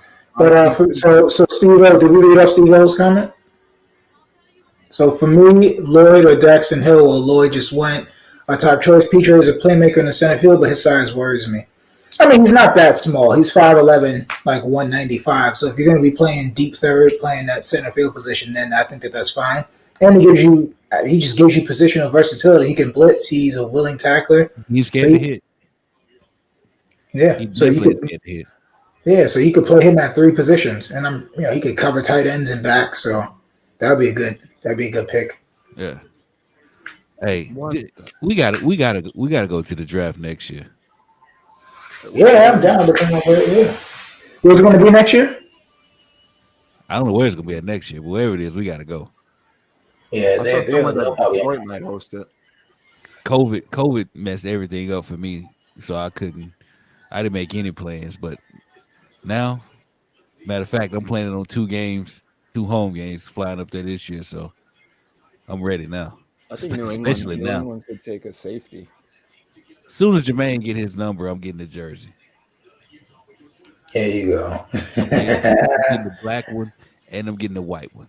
Oh my God! The Wilson route running is. Well, I tell you what, Denzel Mims better give up 11. He might be gone. Yeah, he might be gone too. They'll trade him day 3 for like a 6th or 7th, I'm sure.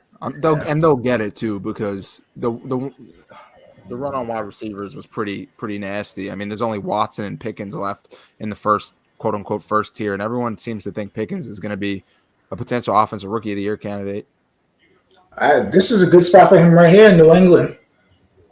Please stop. Why would Green Bay take Devontae Wyatt? Because it's Green Bay. But I mean, yeah, I guess. Yo, you know what? You know what we're forgetting? Next pick might be Travis Jones. The Jets are looking for a 1 technique. That fits their scheme, and he fits it like a glove. I don't think they do, man. I don't think they do because I think they go safety But who do they have on the roster that's a 300-pound run stopper? That's not trying to get to the passer. Solomon Nathan Thomas. Shepard, baby. I'm just kidding. What'd you just say? Solomon Thomas. I'm kidding. Nathan Shepard. Y'all both said both names that make me want to throw up. I mean, listen, where I'm feeling right now, I don't even care. Death, taxes, and Green Bay not knowing how to draft properly. Green Bay's so lucky, man. They went from Brett Favre to Aaron Rodgers. And it got 1 chip apiece. Bro, Insane. JJ and JFM. Wait a second. Travis Jones makes sense. I guess JFM isn't a big run stopper, but they're gonna move him inside permanently. They have to. Got to now. So you don't have a choice. So you got you're in your base, right? In your base 4-3, you got Jermaine on one end, Carl Lawson on the other end, JFM and Quinnen, right? Yep. In pass rushing situations, yeah. I would say. I mean, I don't. People discount Jermaine Johnson. Jermaine Johnson was one of the best run stoppers in college football last year. Yeah, he was. People argue that he's the best run stopper among the edges in the draft. Like that was why Kayvon was not like that's where he lacked. So you know what I mean? So I don't think Jermaine comes out at all if that's the case. So then that means JFM is permanently playing on the inside, which I'm fine with because I think he beats up on guards all day. His hands are too quick. His first step's too quick. He's a great pass rusher. But he's just not fast enough to bend the edge. Man, Andrew Whitworth's a big dude. Oh, he's gigantic. God What damn. the Patriots? He's like 6'7". Yo, the Patriots just made like Devontae Wyatt? Yeah. Guess who the Patriots just drafted? Who? Cole Strange. What? Chattanooga. Chattanooga, yeah. Yeah, you liked him in the 3rd round. Joe Douglas, DJ Bieniemy, Joe Douglas. I'll call you a good GM now. That's a crazy haul, man. And I'm gonna be honest, I don't see any bust in any of them. Like I think they were safe picks for the most part. Holy shit. Cole Strange? Man, this has been a fantastic draft. It's amazing. It's It's amazing what one pick can do. Listen, it still didn't make sense to me, but listen, they got 3 really good players. They got 3 top 15 players, man. I can't say anything. So listen, I love when they prove me wrong. So I love when the players get together. Listen, I didn't love the Elijah Moore pick because I felt like we needed to protect Zach a little bit more, but it turned out to be good. I didn't love the Sauce pick because I felt like we need to get after the QB, so maybe I'll be wrong. I think. And Grant, I said both times. Remember, I said I love Elijah Moore, the player. I think that this. I'm not trying to toot our horns or anything like that. I think this just kind of proves our point that we're kind of lockstep with what's going on over there. You know what I mean? Because we have common sense. Listen, you know who has to be pissed off right now? Aaron Rodgers. He lost Devontae Adams and didn't replace him. It's like they too smart for their own damn good. That defense is going to be sick, though. It's going to need to be sick because of all them damn 3 and outs. Aaron got to really work now. He can't just throw it over to Devontae. And I thought whatever happens. What round grade did y'all have on Quay Walker? Hold on. Aaron Rodgers was on the Pat McAfee show today, not too long ago. And he was quoted as saying, they asked him about wide receiver Jameson Williams, and he said that he thought that he was the most pro-ready wide receiver in the draft, and he was upset the Lions traded up to get him. Rodgers said it doesn't seem like there was a Justin Jefferson in this draft. What the hell does that mean? Means that maybe he's not going to be that mad about not taking a wide receiver because he didn't feel there was one worth taking. Okay, well then we don't want to hear any excuses when you lose in the 2nd round of the playoffs.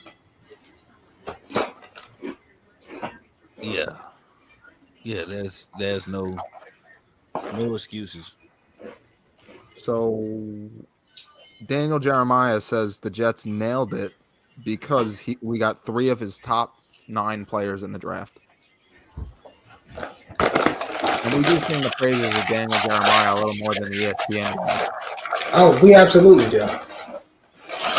So, Listen, Jermaine, I don't have anything to say. Jermaine Johnson at 26 when you've added a number one corner and a pretty good receiver. Like you plugged three tremendous holes on your team. Oh wow, man! The Patriots Wow. don't know how to draft, man. They really don't. They don't know how to draft. Sonny Michel, Christian Barmore is all right. Who was that Texas D tackle they took a couple years ago? Malcolm Brown. Malcolm Brown. Mm-hmm. N'Keal Harry. Yep. Keep going. The trash continues. Go. That safety they took at the top of the second round that one year. Kyle Duggar, I think it was. Kyle Duggar. That was the end of the second year. And Kyle Duggar played at a D2 school, I believe. Yeah. Who else? They got a lot of questionable first rounders. You remember Chad Jackson, that receiver from Florida? They took him. Isaiah Wynn, was that them? I believe so. I mean, he's not bad, but he's not he's not franchise left tackle. Bill Belichick needs a GM.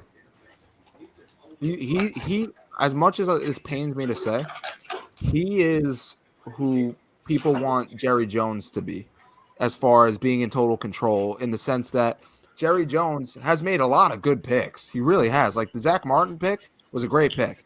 Micah Parsons pick, great pick. Des Bryant pick, for the most part, great pick. Jerry Jones isn't making those picks, man. Jerry's not making those picks. Before Steven and those new guys that he got in, think about some of those picks that they were making. They weren't making great picks. No, but what I'm saying is that Bill Belichick is actually doing a bad job, and he is the GM and the coach. Like, he's doing what people want us to believe. The Dallas Cowboys suck at drafting; they're really bad. They've hit on a lot more picks than the Patriots have. Oh, way more, yeah. Like Tyron Smith was a great pick, even though J.J. Watt went one pick later. Tyron Smith, great pick. Zach Martin, great pick. Zeke Elliott, for the most part, solid pick. Dak Prescott, great pick. You know what I mean?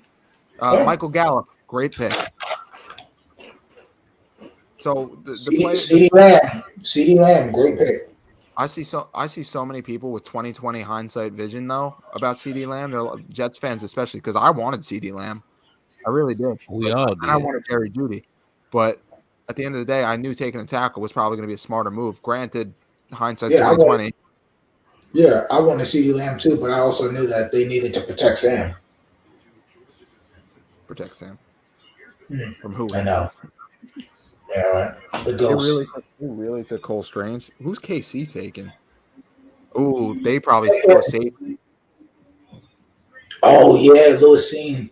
Lewis Cine or Brisker wouldn't shock me because Matthew's not back. Yo, you want to know what's crazy too? Who? George Pickens. That's who Casey took? No, I'm just throwing a name out there. Oh, I'm going to say they go to see if it's going to be Watson or Pickens. Or even Sky Moore. Watson. Yeah, it was Sky Moore. Yeah, I saw. Imagine if they went on Jabba at 38 just to shut me up. I can't believe that we even. I hate to say it, but I'm like, I can't even. Like, yeah, we all wanted Kayvon, but I can't believe that we really even for a second got like mad about this. Why not? I don't know. That Jermaine Johnson pick sealed it for me. Maybe I'm just rotting a lot of dopamine, right? Or what is it, serotonin? Listen, they had arguably the number one rusher in the draft in front of them, and they let him go, and then they had Johnson. The fact that it still bothers me that they traded back into the first round to get Johnson when they had him, but I get it. But you still had Kayvon Thibodeau. So Jets, Jermaine Johnson said they'd come get me, and that's what they did. Oh, so they had to. That's why I'm saying it's kind of a masterclass if that's truly what happened. You know what I mean? So, I mean, he shut me up. I don't have anything. Come get me is a very specific set of words. I like that. That's a good tip. Oh, we can come out there. All right, like some chocolate. Go ahead, boy. And that's his younger brother too. I think it's younger. I think we might be looking at his younger brother in a couple years. Greek chocolate is that Greek chocolate, right? Dude, do you guys know how they calculate that athleticism score?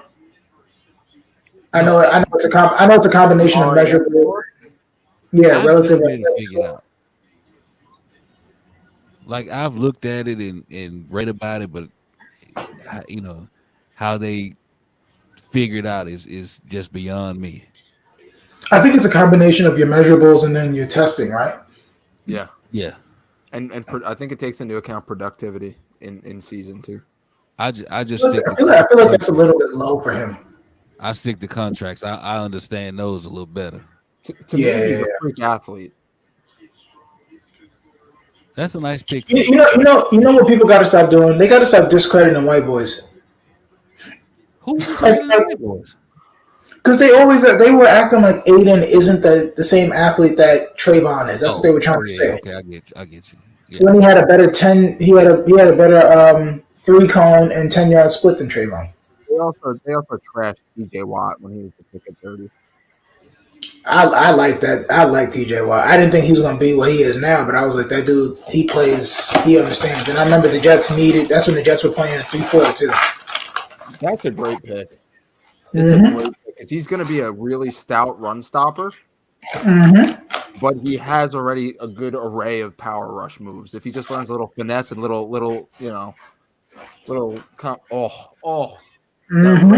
disgusting. Yeah, TK knows. He saw what he did to Notre Dame. Who was that? Oh, he bullied him. Carl Loftus. Oh yeah. Oh my God. Once he learns. Oh wow, I didn't know that. That's pretty cool. Yeah, bro, he's water polo, right?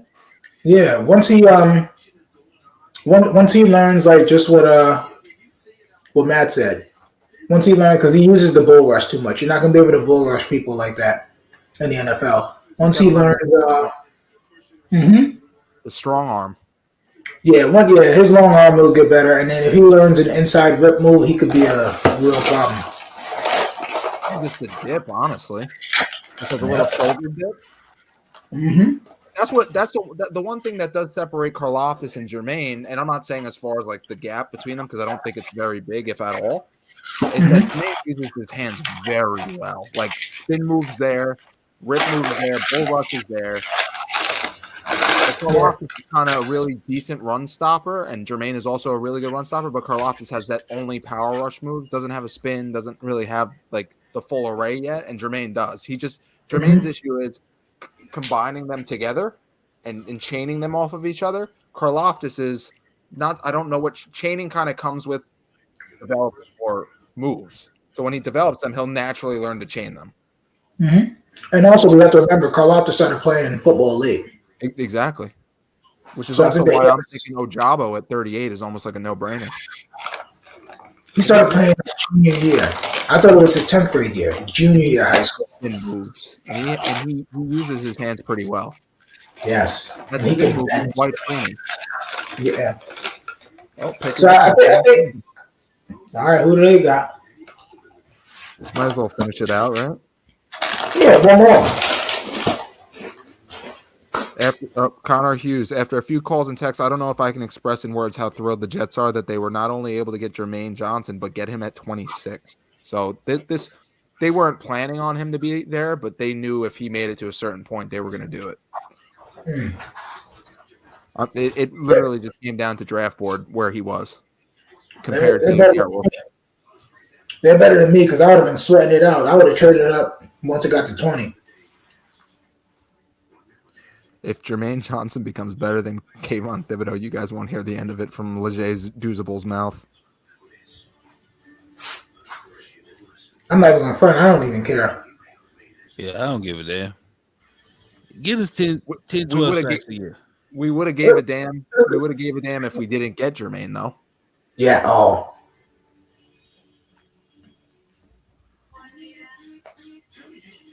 That's all I'm saying. We would have gave it to him. And I'm surprised Arnold Ebiketie. This might be a spot for Arnold Ebiketie. Like you said, get that third edge rusher. Mm-hmm. Yeah, get that rotation guy in there. And just let him come along slowly. Yeah. Damn, wow, this turned out to be really good. It's only going to get better tomorrow. Honestly, I wouldn't be shocked if we traded back a little bit. Honestly, just to try and recoup a pick. Get a third, fourth rounder. I don't know, man. I think they already traded 1 second round pick. I think they keep it. No, I'm saying like trade back like a couple spots. Stay in the second round, but trade back. Oh. Legit. Oh my God. I've never. This is the second year in a row where it's just been nothing but Jets positivity. Not from us for like a good hour, but. Wow. Lamar Jackson is not happy about that Marquise Brown trade. Well, he need to let that go. I know they both from aren't they from the same town, Liberty City? I think so. Yeah, we need to let that go. Yeah, but you don't think that that's going to come up it's going to come up in contract talks, and he's already made it clear that he's probably not negotiating during the year. So, just saying. Yo, this is a great interaction. Jets' decision came down to Gardner and Aquanu. Those are the two highest guys on their board at 4. Probably some relief from Mekhi Becton. # Jets. Mekhi, you still on my nuts, I see. You must be hurt because your little story ain't go as you thought it was. Wait, that's what he said? Yes. I love it. That's what I'm talking about. What? So That's that type of motivation. Yeah, that's what I'm talking about. Somebody said, Big Beck, don't reply to this stuff, my guy. Somebody said, F that. Let him talk his shit. What? Yo, Becton's going to come in, and if he's as motivated as he looks on the videos. So, man, somebody said, what Rich say? He has me blocked. Listen, man. I'm gonna sleep well for these next 4.5 hours that I got before I have to get up. Oh, hold on. Daxton Hill, Cincinnati. Gonna have a winning season. Yeah, they don't want to pay Jesse Bates, Matt. $20 million for a safety is a lot, bro. They still need cornerback help. Daxton Hill. Yeah. That's a good pick. You think that? Yeah, I'm saying like, if you still waiting on Eli, Yeah, you gonna keep waiting. right? You gonna keep goddamn waiting. That's a good pick. Yo, do y'all remember when like a 4.3 was like a big deal? A 4.340? Oh, It yeah. still is, depending on who run it. I don't know, bro. I feel like everybody runs a 4.3 now. The Jets just drafted 2 players that run 4.4s. 4.3, 4.38s. Yeah. And then a defensive end who runs a 4.5. And God, I hope Garrett Wilson is good. Actually, it don't even matter. Zach Wilson got to be good. Yeah, but I don't think Garrett Wilson's gonna. If there's a problem with anything, I think it would be more along the lines of Zach's problem. I don't think it's gonna be anything to do with the skill positions now. Gotcha. Yeah, listen. They've eliminated a lot of excuses. I mean, you got Lakin, you got AVT, you got Becton, you got Fant, and you got McGovern. So you have continuity mixed with some new guy, new guy, and a guy coming off injury. Youth veterans, yeah. And then I think really all you need for that offense is another back. I think so. I think Kenneth Walker. That would be a good pick, man. Kenneth Walker is essentially what Kadarius Toney was as far as missed tackles are concerned last year.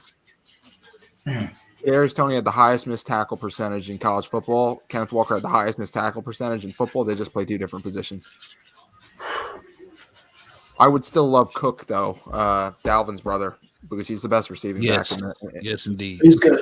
Yeah, he's good. But he could be had. He's a good receiving back. So, yeah, listen, I mean, double up on that. But I think, actually, Matt, I think James Cook would be a good pick at 1-on-1. I think he could still be around then. Imagine James Cook and Jeremy Ruckert. I mean, You get I'd your cry. blocking tight end, I would cry. H-back who can also catch. And then you could run 3 tight end sets. You could actually run 13 personnel.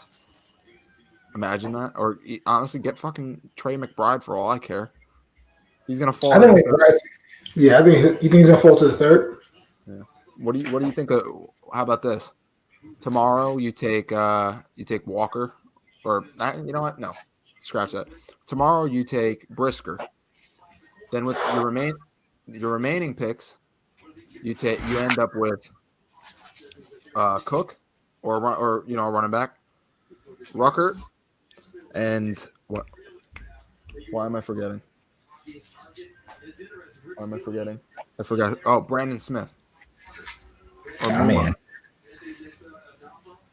I love both of those guys. Or Troy Anderson. Ooh. You get Brisker tomorrow. You get Muma or Brandon Smith. You get Ruckert, and you get Cook or another running back. Yeah, I love it. But apparently they love Hamza. Yeah, so do we. We just need to see it. And honestly, that conversion from safety to linebacker usually takes a year. Yeah, it usually takes a year or two anyway. So, and I think they just believe that they weren't getting that good of interior line play. People are saying, did the Cardinals try to get AJ Brown? Oh, possibly. So Steve said, agreed. Garrett won't be the problem of the two Wilsons, which is why I'm wary of drafting wide receivers that high anyway. Too many other variables determine how successful a wide receiver is, coaching and QB. True. Very true. And I think the thing that we're discounting too is obviously if Zach Wilson doesn't work out, Joe Douglas is under the tank, right? But whatever quarterback they decide to bring in has an infinitely better situation than Zach walked into his rookie year. Yeah, and I mean, and honestly, with what he did, what he's done the last 2 drafts, I forgive the 2020 draft. As long as you get something from Becton this year, it doesn't matter. And he got a starting corner in the 5th round. Oh, Steve said he's a positive Patty after the JJ pick. You and me both, Steve.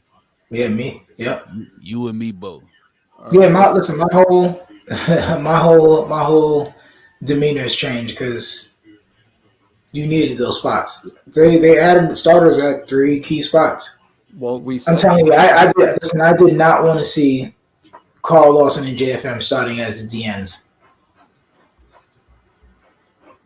I think a lot of Lawson's production is going to be not on the stat sheet as far as sacks. I think it's going to be it'll be pressure at Hurries, pressures, QB right hits. Jermaine. Oh, Ooh. five Georgia players. God dang. That's crazy. Oh, wait, and the Kobe exactly 4? TK? Huh? Your prop bet was exactly 4? Well, 4 more. Oh, okay, so you hit. Yeah, I hit. Oh, okay. I heard your reaction. I was like, wait a second. Did you do exactly 4? No. I was saying that because I was hoping that we possibly stick to the 2nd round. Jaquan.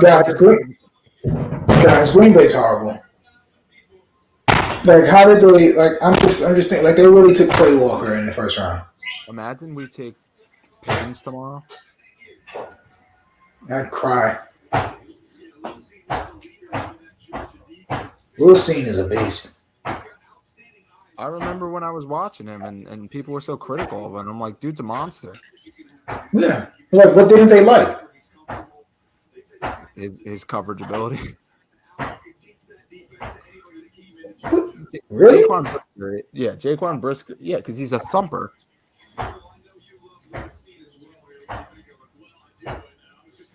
Jaquan Brisker is more of a deep third. Jaquan Brisker can play the deep third, and he's pretty damn good at it. Yo, Lucine is fast as hell. He's going to be a faster version of Harrison Smith for them. That's disgusting how good it is. Oh. And he's not that great in coverage, but he has. Yeah, but look how he fills the alley. If you keep him near the line of scrimmage, 5. And the Kobe Dean should have probably been. Even I thought he was the second rounder, but I'm surprised he didn't go. We're gonna take Kobe tomorrow, guaranteed. No, don't say that. I don't have a problem with it. I think he can't play CJ Mosley role, obviously. He has to play Will. Where's that going? So then what did you get Jamie and Sherwood and Nasruddin for? No, I agree. I'm just saying I wouldn't have a problem with it if that's the role they envision for him. Sure, I don't think. Get Zach another weapon. Get him a running back. Have a good night, Steve. Thanks for contributing, being a part of this. Yeah, Tampa Bay has the first pick tomorrow. Appreciate it, Steve. See you later, Steve. Minnesota has another pick tomorrow. Yeah, because they traded back. Remember with Detroit? Oh damn! Why does it on my TV? It says Tampa Bay is picking 33rd. Yeah, Tampa Bay got the 33rd pick. Tampa Bay traded out of 26 or something. Yeah.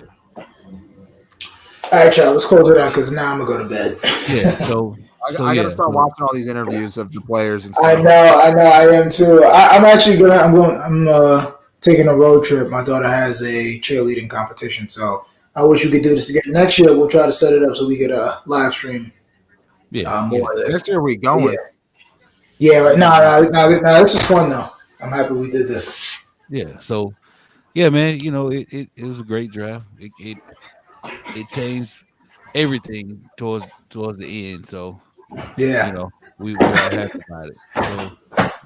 So, as always, folks, you know, we appreciate y'all tuning in, the interaction, the likes, the shares, comments, all of that.